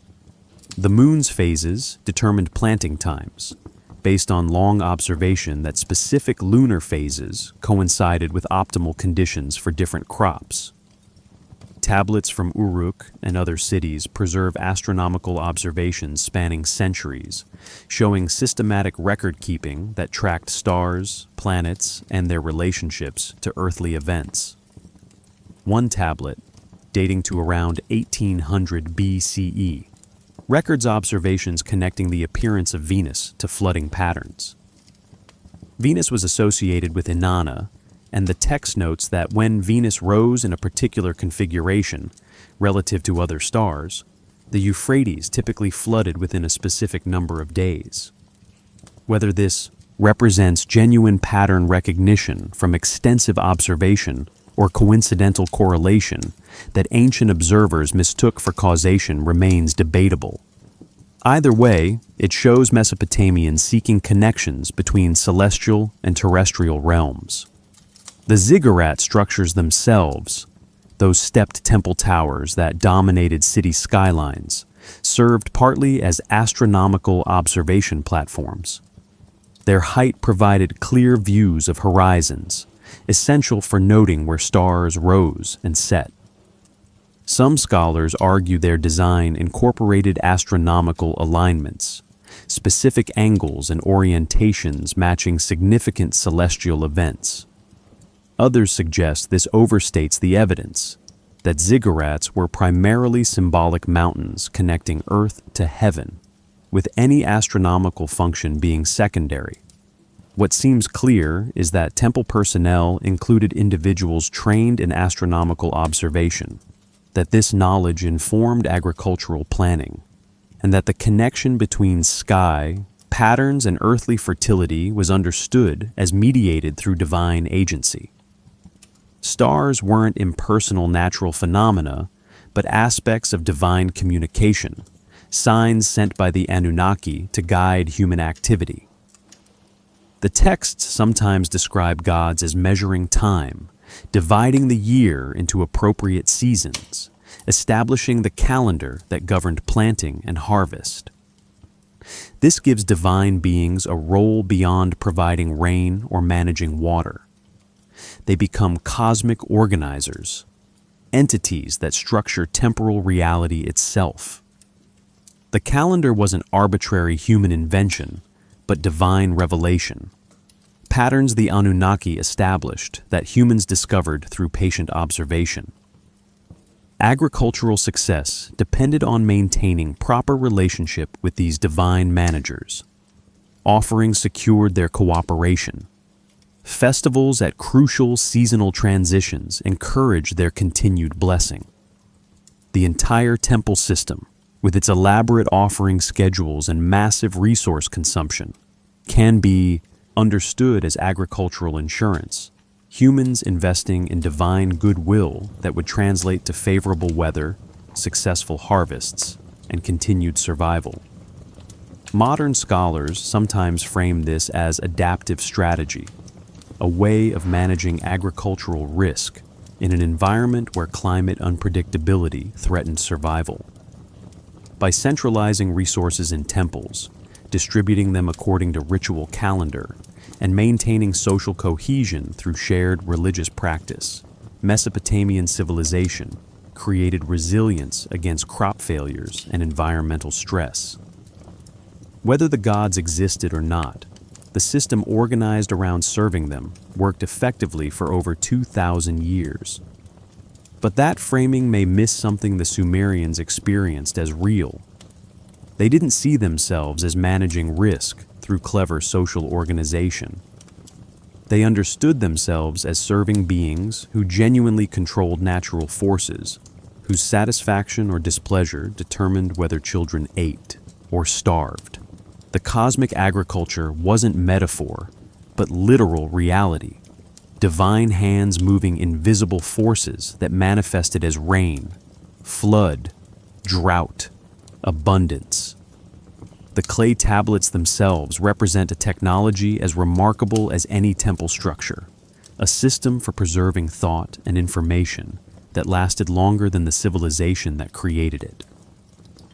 When Sumerian scribes pressed wedge-shaped marks into soft clay, they were performing an act that would echo across millennia, creating records that would survive when everything else, the temples, the cities, the living culture, had crumbled to dust. Writing emerged in Mesopotamia around 3,400 BCE, developing from simple counting tokens to complex script capable of recording language fully. The earliest tablets from Uruk show pictographic signs, little drawings representing concrete objects, a jar of oil, a sheep, a measure of grain. These were accounting tools, ways of tracking temple storage and distributions. But within a few centuries, the system evolved to represent sounds, syllables, grammatical markers, abstract concepts. Writing became capable of preserving not just quantities, but narratives, laws, letters, poetry, prayers. The scribal schools, aduba in Sumerian meaning tablet house, trained generations of young men, and occasionally women, in the complex art of cuneiform writing. Training began young, around age 7 or 8, and continued for years. Students copied standard texts repeatedly, memorizing sign forms and their multiple possible readings. They learned Sumerian grammar, mathematical tables, legal formulas, and eventually moved on to more complex literature, myths, hymns, historical texts. Some student tablets survive, marked with teachers' corrections. A student would write a line, and the teacher would write the correct version beside it, showing where the student went wrong. These practice tablets give us glimpses of the educational process, showing that ancient students struggled with the same challenges any learner faces: mistakes, corrections, gradual improvement through repetition. The curriculum was remarkably standardized across different cities and time periods. Students everywhere copied the same classic texts, learned the same myths about the Anunnaki, memorized the same legal formulas. This created a shared literate culture, a network of educated men who could read each other's tablets regardless of which city they came from. When a scribe from Ur traveled to Nippur, he could read the tablets there, understand the administrative systems, participate in the written culture that bound Mesopotamian civilization together. Knowledge about the Anunnaki was transmitted through this scribal system. Myths weren't primarily oral traditions, though they were certainly performed and recited. They existed as canonical texts, copied generation after generation, preserving specific wordings and narrative details. The Descent of Inanna, the Enuma Elish, the Atrahasis epic. These were literary works with authors, even if we've lost most of their names, works that were taught, studied, and copied as classics. Libraries preserved these texts.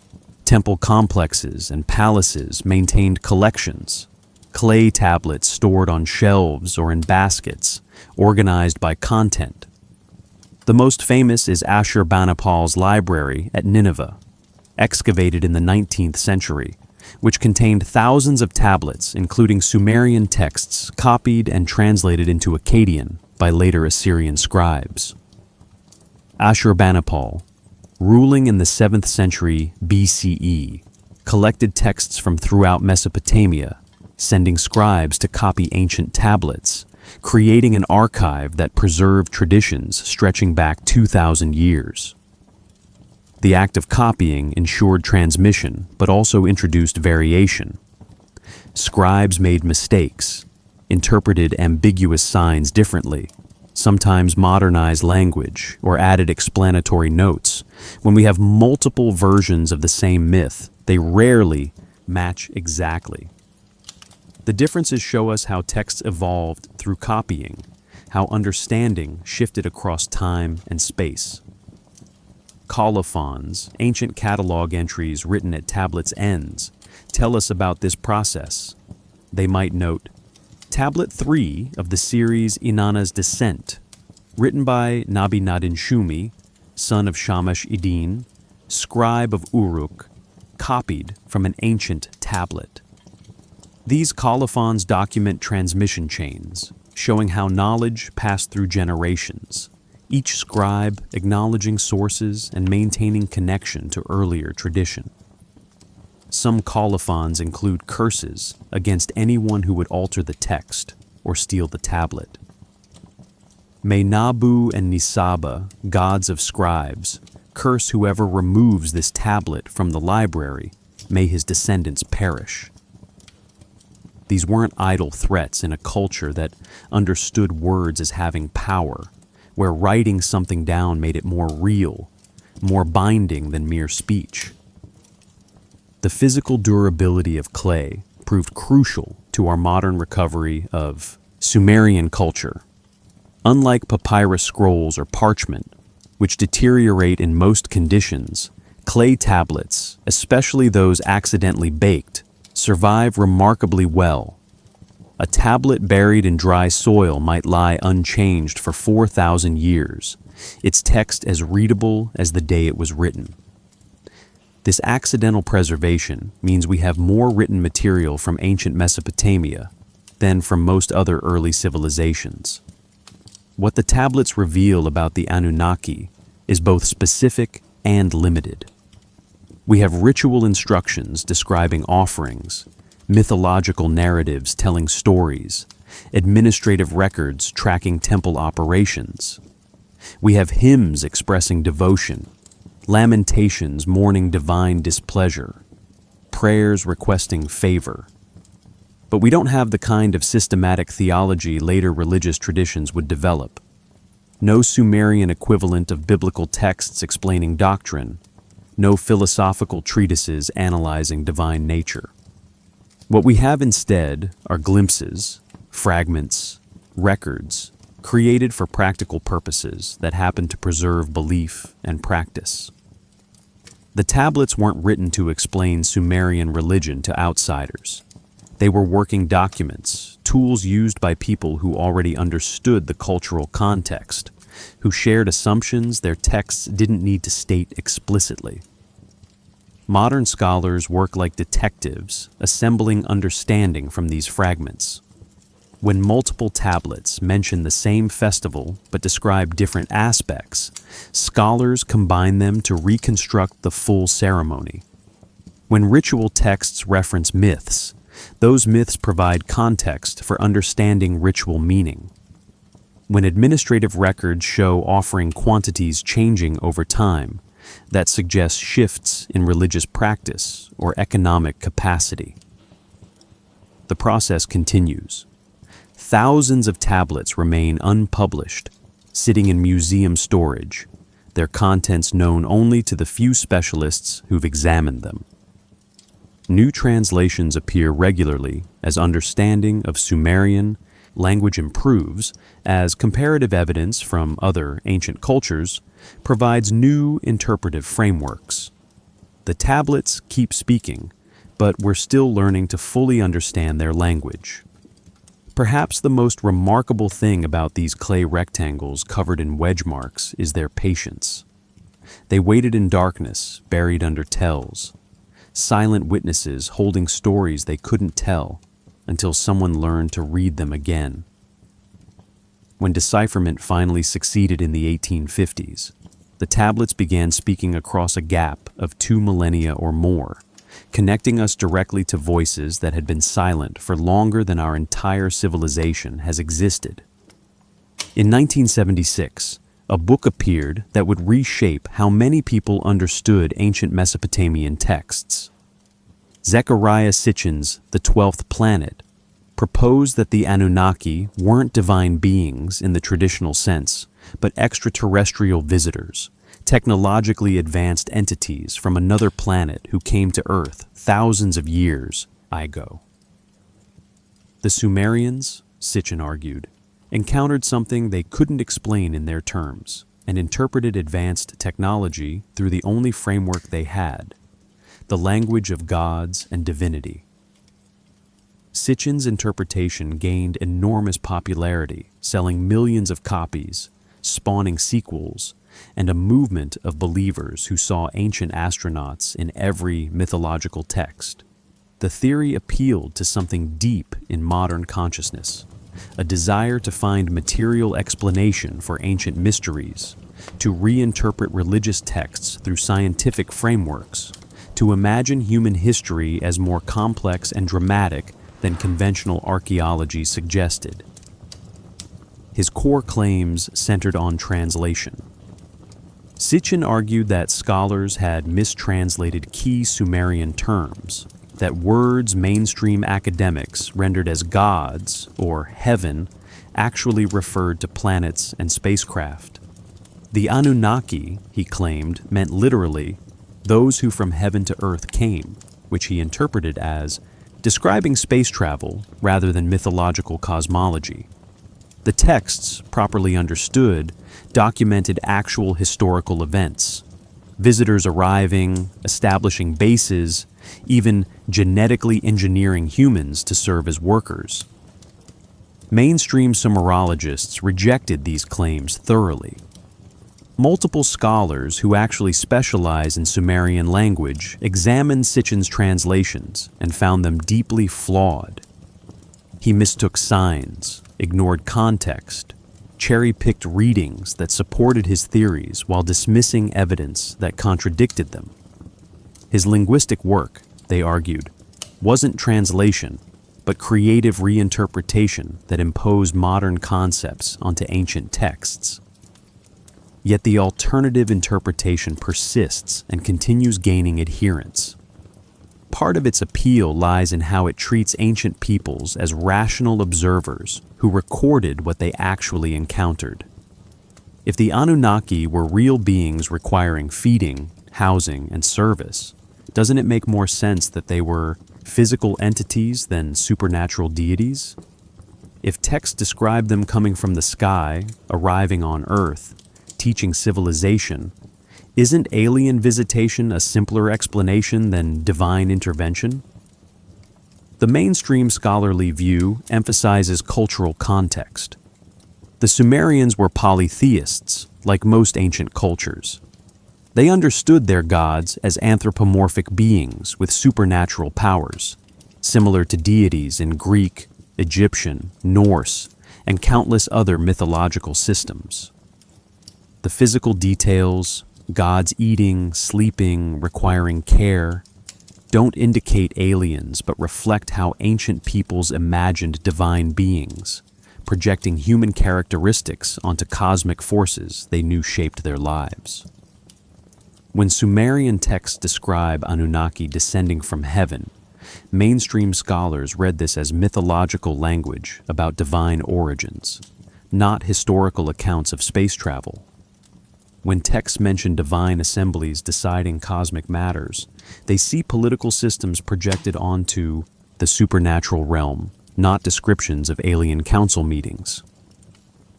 The texts, in this view, reveal Sumerian imagination, religious belief, and social organization, not extraterrestrial visitation. Archaeological evidence generally supports the conventional interpretation. We can trace Mesopotamian civilization's development through material remains, showing gradual cultural evolution over millennia. Cities didn't appear suddenly, but grew from villages. Writing developed incrementally from simple to complex.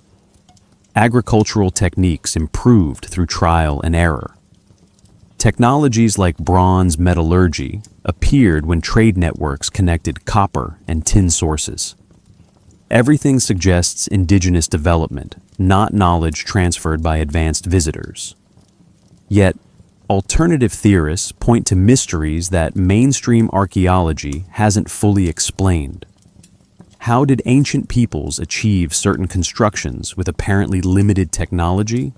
Why do myths from different cultures share similar themes? Flood stories, creation narratives, divine human interactions. Could these commonalities indicate shared experience of actual events rather than universal psychological patterns? The debate reveals different approaches to ancient texts. Mainstream scholars read them as windows into ancient worldviews, documents showing how people thought, believed, and organized their societies. Alternative theorists read them as potentially literal historical records, encoded accounts of actual events that witnesses described as best they could with available language. Both approaches claim to take ancient peoples seriously, just in very different ways. What remains undeniable is the physical reality documented in the texts. The Anunnaki, however understood, required daily meals. Temple economies organized around their needs. Thousands of people devoted their lives to serving these beings. Vast resources flowed into maintaining their households. This wasn't occasional ritual, but constant, systematic practice sustained across centuries. Something was happening, something that mattered enormously to the people involved. Perhaps the question of whether the Anunnaki were gods or aliens misses something more fundamental. The texts show humans in relationship with beings they understood as more powerful than themselves, entities that controlled forces beyond human manipulation, that required acknowledgement and service. Whether those beings were supernatural deities, advanced extraterrestrials, or even particularly powerful human rulers elevated to divine status, might matter less than recognizing the relationship itself and what it reveals about how these ancient peoples understood their place in reality. The mainstream interpretation has the advantage of fitting known patterns of religious development and benefiting from scholarly expertise in ancient languages. The alternative interpretation offers the appeal of material explanation and treats technological possibility seriously. Both struggle with fundamental gaps in evidence, questions the tablets don't answer because the people writing them assumed knowledge we no longer possess. What we can say with confidence is that the Sumerians believed in the Anunnaki's reality and organized their civilization accordingly. We can describe their practices in detail, translate their texts with reasonable accuracy, and understand the economic and social systems built around divine service. What we can't know with certainty is what, if anything, actually sat in those temple chambers receiving offerings, what consciousness inhabited, or was represented by statues dressed and fed daily, whether the Anunnaki were something more than human imagination or projection. The tablets preserve the mystery while revealing the practice. They document devotion without settling its object. They show us what the Sumerians did and believed without necessarily explaining what was real behind those beliefs. And perhaps that uncertainty, that gap between evidence and interpretation, is itself valuable. A reminder that ancient mysteries don't always resolve neatly, that some questions remain open despite careful scholarship, that wonder can coexist with knowledge. Where exactly did humanity end and divinity begin in Sumerian understanding? The question seems simple, but the texts reveal a boundary far more permeable and complex than later religious traditions would draw. The relationship between humans and the Anunnaki wasn't one of absolute separation, but rather a spectrum of connection, interaction, and sometimes uncomfortable overlap that challenges our modern categories of natural and supernatural. The creation myths themselves establish ambiguity from the start.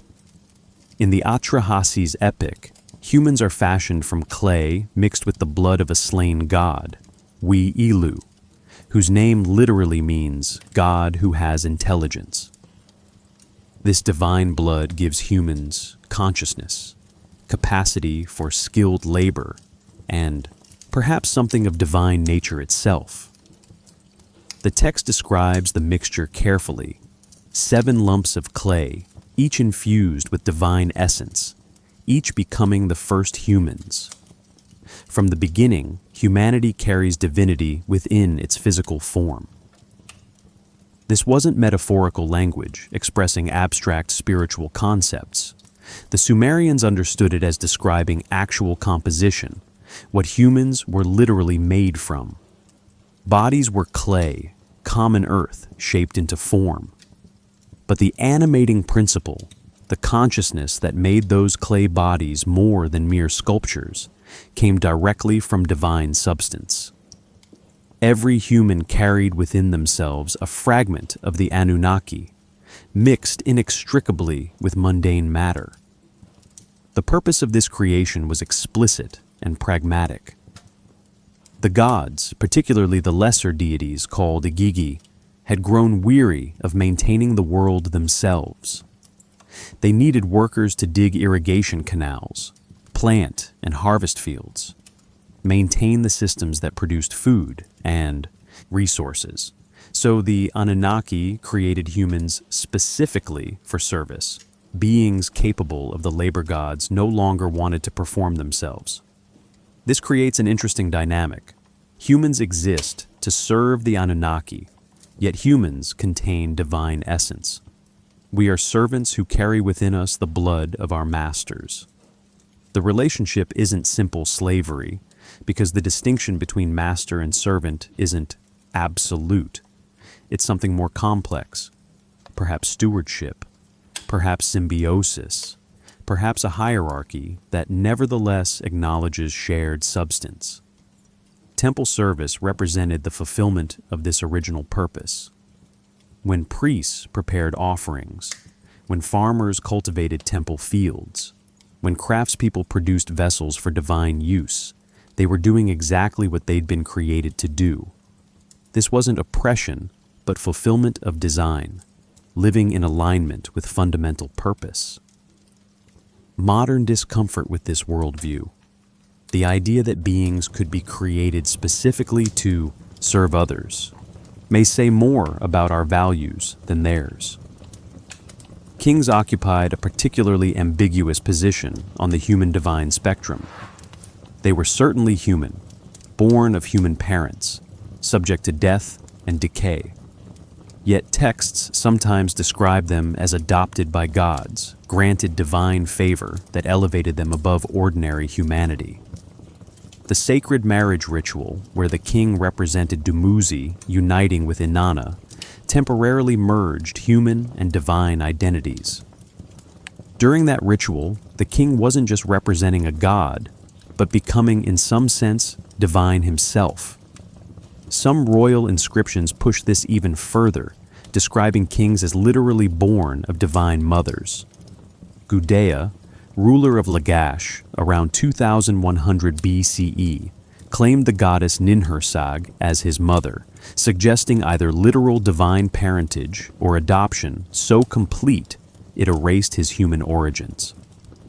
Whether anyone believed these claims literally or understood them as political/religious metaphor, they reveal a culture comfortable with fluid boundaries between human and divine categories. Prophets and priests who mediated divine messages occupied another ambiguous space. When a priest spoke oracles, whose voice was heard? The priest's own thoughts, or divine communication channeled through a human vessel? Texts describe possession states, moments when deities entered human bodies to communicate directly. During these moments, was the person still fully human, or had they temporarily become something else? Even the mechanism of offering suggests permeable boundaries. Food presented to gods was believed to nourish them, yet the physical substance was then consumed by humans. The divine essence, whatever that meant, was extracted, while material reality passed back to mortal bodies. This created a circuit, a flow of substance between divine and human realms that connected them intimately rather than separating them absolutely. Prayers reveal similar ambiguity. When humans addressed the Anunnaki, they acknowledged divine superiority but also assumed relationship, the possibility of communication and response.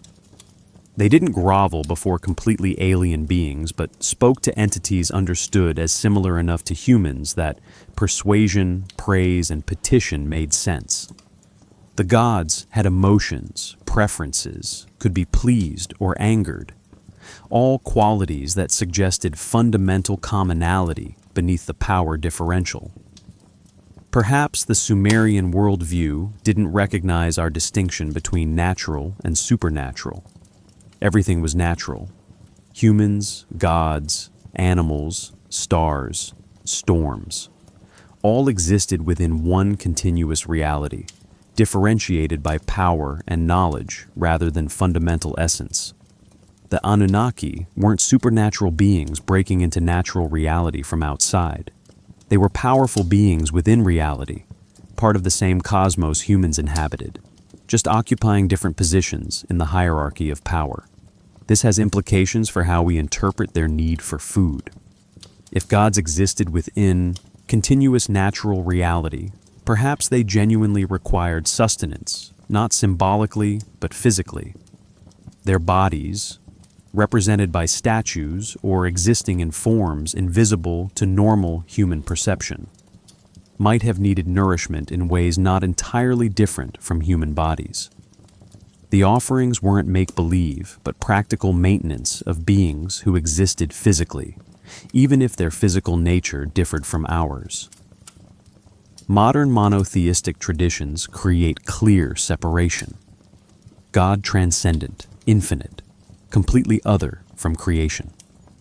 Humans are creatures.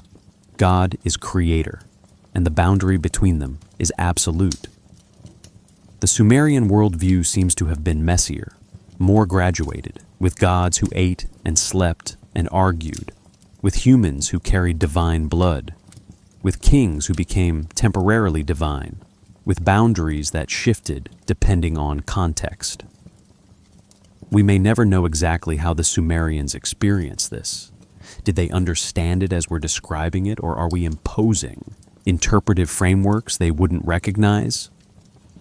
The texts give us their practices and beliefs, but not necessarily their phenomenology, their actual lived experience of relationship with beings they called gods. That internal dimension, what it felt like to live in that worldview, to experience divine presence as they apparently did, remains largely inaccessible across the millennia that separate us. What we can say is that they took the relationship seriously enough to organize their entire civilization around it. The temple economies, the elaborate rituals, the careful record keeping. These weren't empty gestures, but sustained systematic efforts to maintain connection with beings they understood as essential to survival.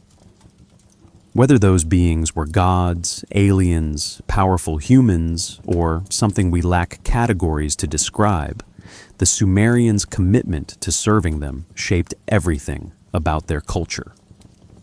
Some mysteries remain stubbornly resistant to resolution, gaps in the evidence that careful scholarship can narrow but not close. The more we learn about Sumerian civilization, the more we realize how much we don't know, how many questions the tablets preserve without answering. Perhaps that's appropriate.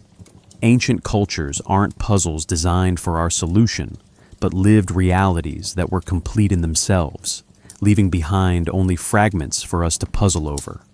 Why did the Sumerians keep such detailed records of divine offerings while apparently writing down relatively little of their mythology?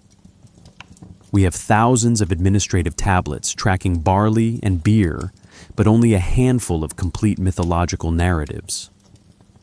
This imbalance might reflect what survives rather than what was originally written. Perhaps temple libraries full of literary texts simply haven't been found yet, or were stored in less durable materials. Or maybe mythology was primarily oral, performed and recited rather than written, with texts serving mainly as aid memoirs for priests who already knew the stories. The relationship between Sumerian religious practice and actual belief raises questions that archaeology and textual analysis struggle to answer. Did priests who performed daily offerings genuinely believe gods consumed the food spiritually? Or did they understand the rituals as symbolic acts maintaining social cohesion and economic distribution systems? The tablets document the rituals exhaustively, but rarely explain what participants thought or felt while performing them. Modern scholars sometimes project our distinctions onto ancient peoples, assuming they must have been either sincere believers or cynical manipulators. Perhaps the reality was more complex. People might simultaneously understand ritual as symbolic performance and experience it as genuine divine encounter. The boundary between pragmatic social function and authentic spiritual experience might not have been as clear then as we now imagine it. The gaps in textual record leave enormous questions unanswered. What happened during the long periods between dynasties when cuneiform writing seems to decline? Were religious practices maintained continuously, or did they shift and evolve in ways we can't track? How much variation existed between different cities and time periods? The tablets we have come primarily from major urban centers. What about smaller settlements, rural areas, the experiences of people whose lives never intersected with literate bureaucracies? Some scholars have noted patterns that appear across multiple ancient cultures: flood myths, creation stories involving divine beings interacting with early humans, traditions of gods teaching civilization skills. These parallels intrigue many researchers.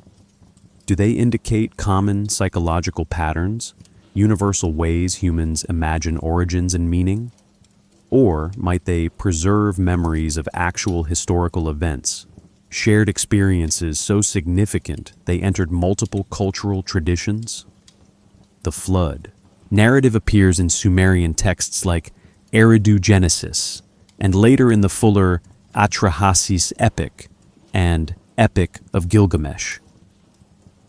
The story bears striking similarities to the biblical Noah story, which isn't surprising given Mesopotamia's direct influence on Hebrew traditions.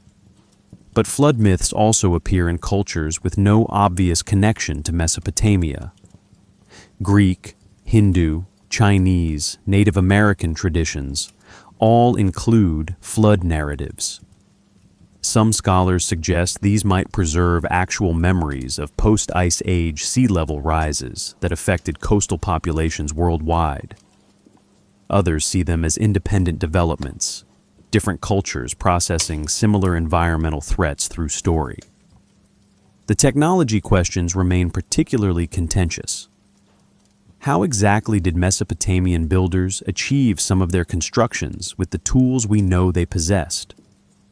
Conventional archaeology demonstrates that ancient peoples were far more capable than we often credit them, that simple tools used skillfully can accomplish impressive results. Yet alternative theorists point to specific details that seem difficult to explain. Precision in stoneworking, astronomical knowledge sophisticated enough to track long period cycles, mathematical concepts that apparently preceded the cultures we thought invented them. Take astronomical observation. Sumerian and later Babylonian astronomers tracked Venus with precision spanning centuries, noting patterns in its appearance and disappearance. They developed mathematical models predicting planetary movements, calculated eclipse cycles, and created star catalogs. This required sustained systematic observation and mathematical sophistication. How did this knowledge develop? Did individual genius astronomers make breakthroughs that texts don't record? Or was there transmission from earlier cultures whose own records haven't survived? The question of what actually received those offerings in temple inner chambers may never be answered definitively. Mainstream scholars point to the statues, understanding them as focal points for ritual directed toward conceptual deities. Alternative theorists suggest actual beings inhabited those spaces, whether aliens in hiding or entities of some other nature.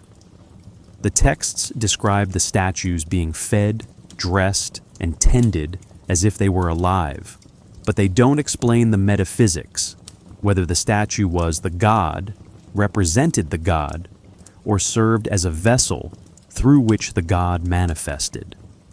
Perhaps the most puzzling aspect is the sheer consistency and duration of the practice.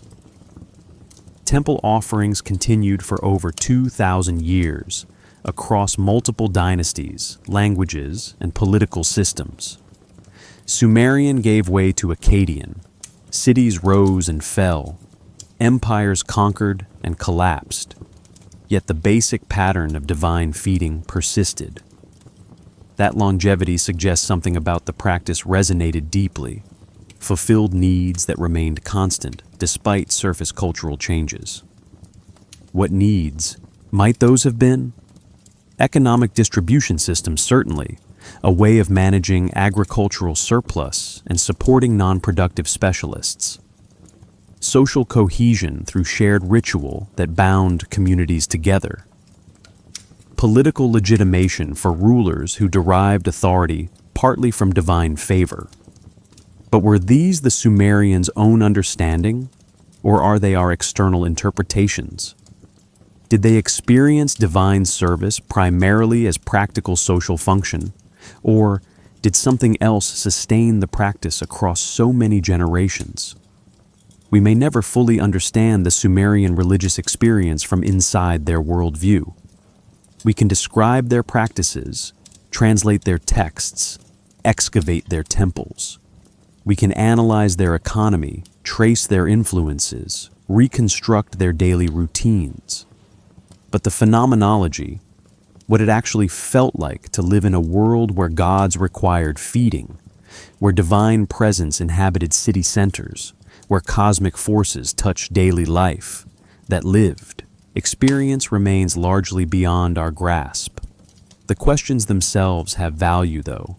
They remind us of the limits of knowledge, the permanence of mystery despite scholarship's best efforts. They humble our confidence, revealing how much of the past remains genuinely alien despite our ability to read its words and walk among its ruins. And they invite wonder, that fundamental openness to mystery that connects us across millennia to people who also wondered about their place in reality, who also asked questions about the beings they served, who also lived with uncertainty while maintaining faith in practices passed down through generations. Perhaps the Sumerians didn't have all the answers either. Perhaps they also wondered sometimes what exactly lived in those temple chambers, what nature the Anunnaki really possessed, whether the offerings actually nourished gods or served some purpose they couldn't fully articulate. Maybe faith doesn't require complete understanding, then or now. Maybe sustaining practice despite uncertainty, maintaining relationship despite mystery, is itself a kind of wisdom the tablets preserve for us. The knowledge didn't die all at once. Sumerian civilization gradually transformed rather than suddenly ending, its language and traditions absorbed into Akkadian-speaking cultures that valued the ancient texts enough to preserve them. Scribes in Babylon and Assyria, writing 1,000 years after Sumerian ceased being a spoken language, still copied the old tablets, maintained the old myths, performed rituals whose origins stretched back into time beyond their own reckoning. This preservation wasn't accidental nostalgia, but deliberate cultural choice. The later Mesopotamian empires understood Sumerian as a classical language, similar to how Latin functioned in medieval Europe or Sanskrit in traditional India. Sumerian texts were canonical, sacred, containing wisdom and knowledge worth maintaining, even as the living culture that produced them faded into history.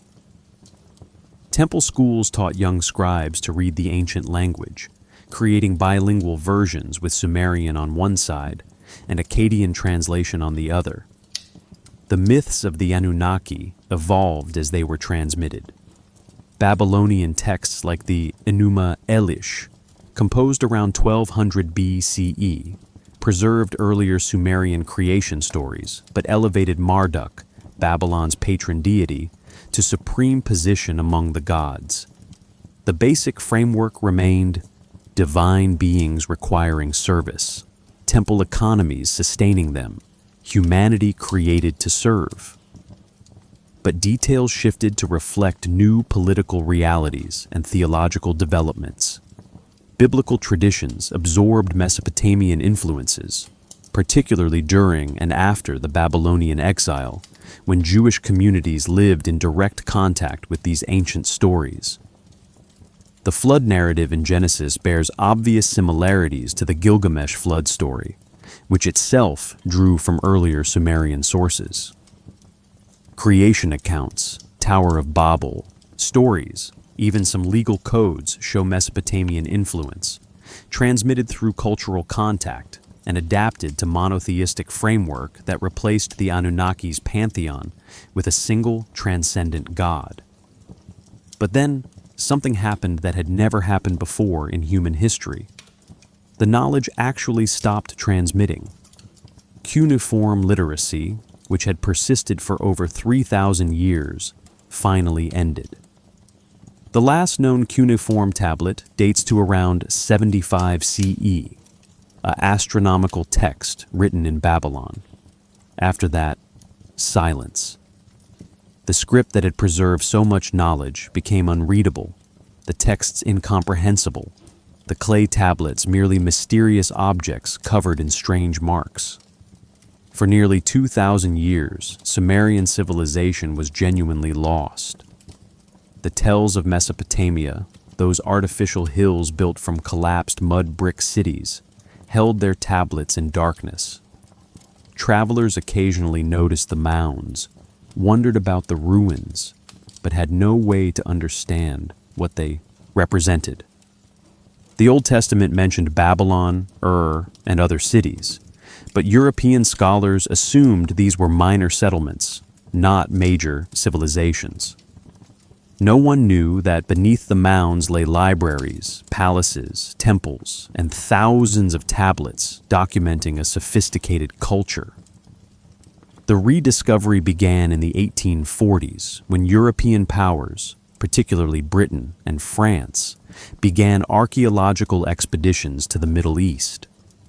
These early excavations were often more treasure hunting than scientific archaeology, seeking museum pieces and validating biblical narratives. But they found the tablets, thousands of them, covered in wedge-shaped marks no one could read. The marks were obviously writing, clearly systematic, but completely mysterious. Decipherment came through patient comparative work. The Behistun inscription in Persia, carved high on a cliff face, contained the same text in 3 languages, including Old Persian and Akkadian. Scholars like Henry Rawlinson, Edward Hincks, and others spent years comparing the scripts, identifying sign values, gradually cracking the code. By the 1850s, cuneiform could be read again, and the tablets began speaking after 2 millennia of silence. What they revealed astonished everyone. This wasn't primitive mythology, but sophisticated literature, complex administrative systems, advanced mathematics, and astronomy. The Sumerians, previously unknown to history, emerged as one of humanity's earliest civilizations, inventors of writing itself, creators of the first cities. Their influence on later cultures became clear, showing how much of what we consider foundational to Western civilization actually originated in Mesopotamia. Museums around the world now hold Sumerian tablets in their collections. The British Museum houses tens of thousands, including the Library of Ashurbanipal, that preserved so many Sumerian texts in later copies. The Louvre, the University of Pennsylvania Museum, Istanbul Archaeological Museums, the Iraq Museum in Baghdad all contain significant collections. Scholars estimate that hundreds of thousands of tablets have been excavated, yet only a fraction have been fully published and translated. Even now, the work continues. Graduate students spend years learning Sumerian and Akkadian, preparing editions of previously unpublished tablets. New excavations in Iraq, when political stability allows, continue finding tablets buried for millennia. Digital Humanities projects photograph and catalog existing collections, making them accessible to researchers worldwide.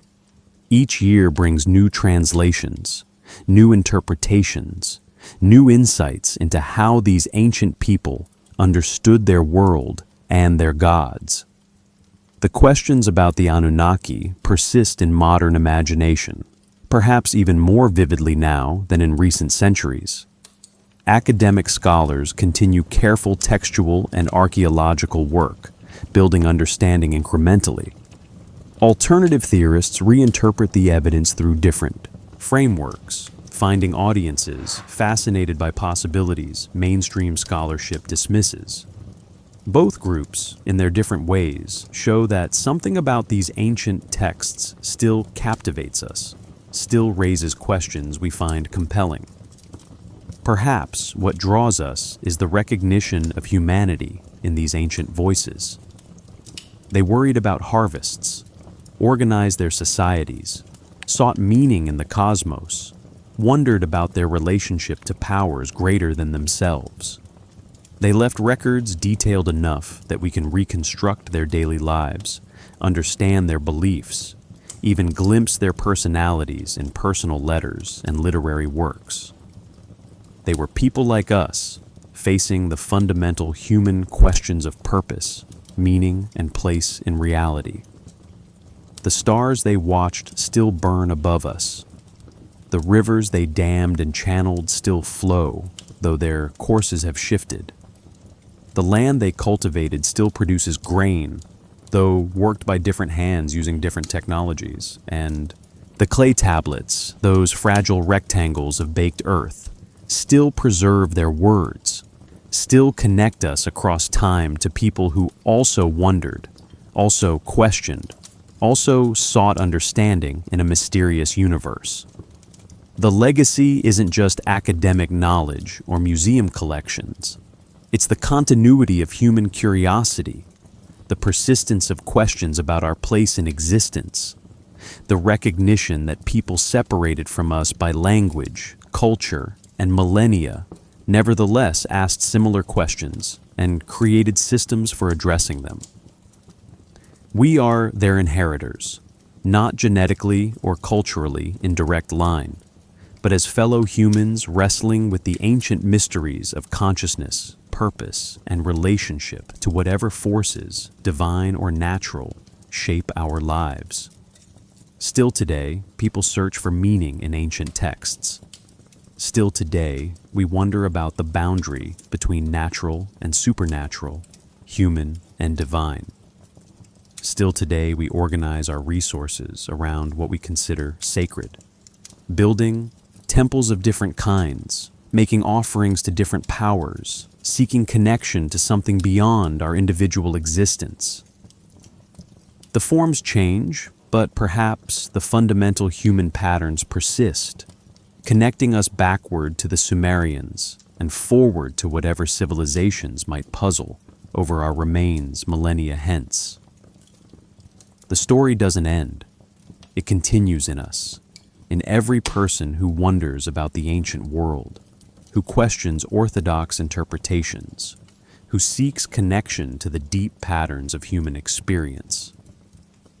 The tablets sleep in museums, but they're also awake in our imagination, alive in our questions, present in our continuing fascination with mysteries that scholarship illuminates but never fully resolves. The tablets rest in darkness now, stored in climate-controlled rooms where temperature and humidity remain constant year-round. Museum archives in London, Paris, Philadelphia.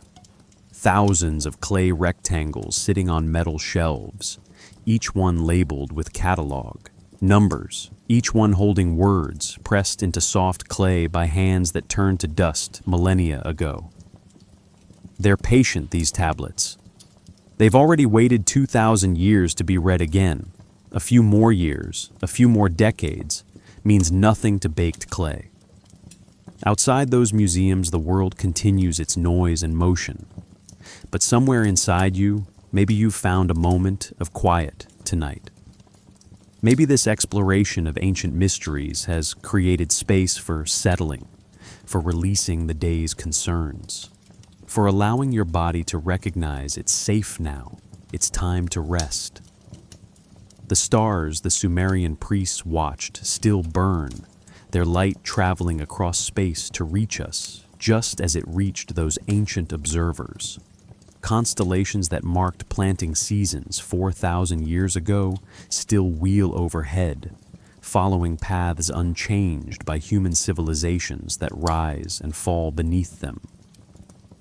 The stars don't know we exist, don't care about our interpretations or our mysteries.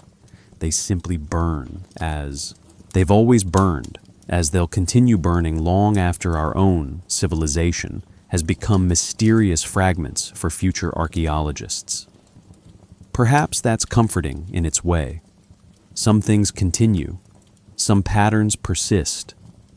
The fundamental questions about existence, meaning, and relationship to forces beyond ourselves.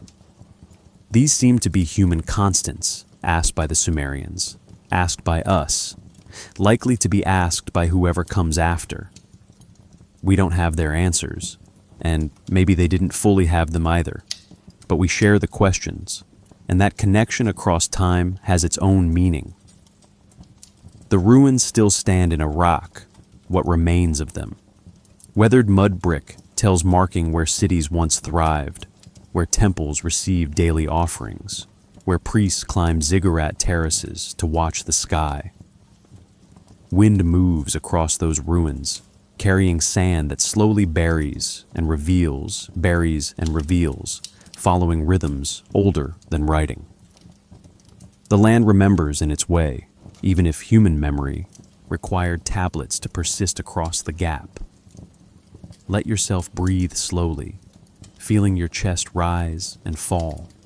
That simple automatic rhythm that connects you to every human who ever lived, including the Sumerian bakers who made bread for gods, the priests who poured beer as libations, the scribes who pressed wedges into clay. They breathed too, felt tired at day's end, settled into sleep under the same stars. We're not so different, separated by time, but united by the basic facts of having bodies that need rest, minds that wonder about meaning, hearts that seek connection to something beyond ourselves.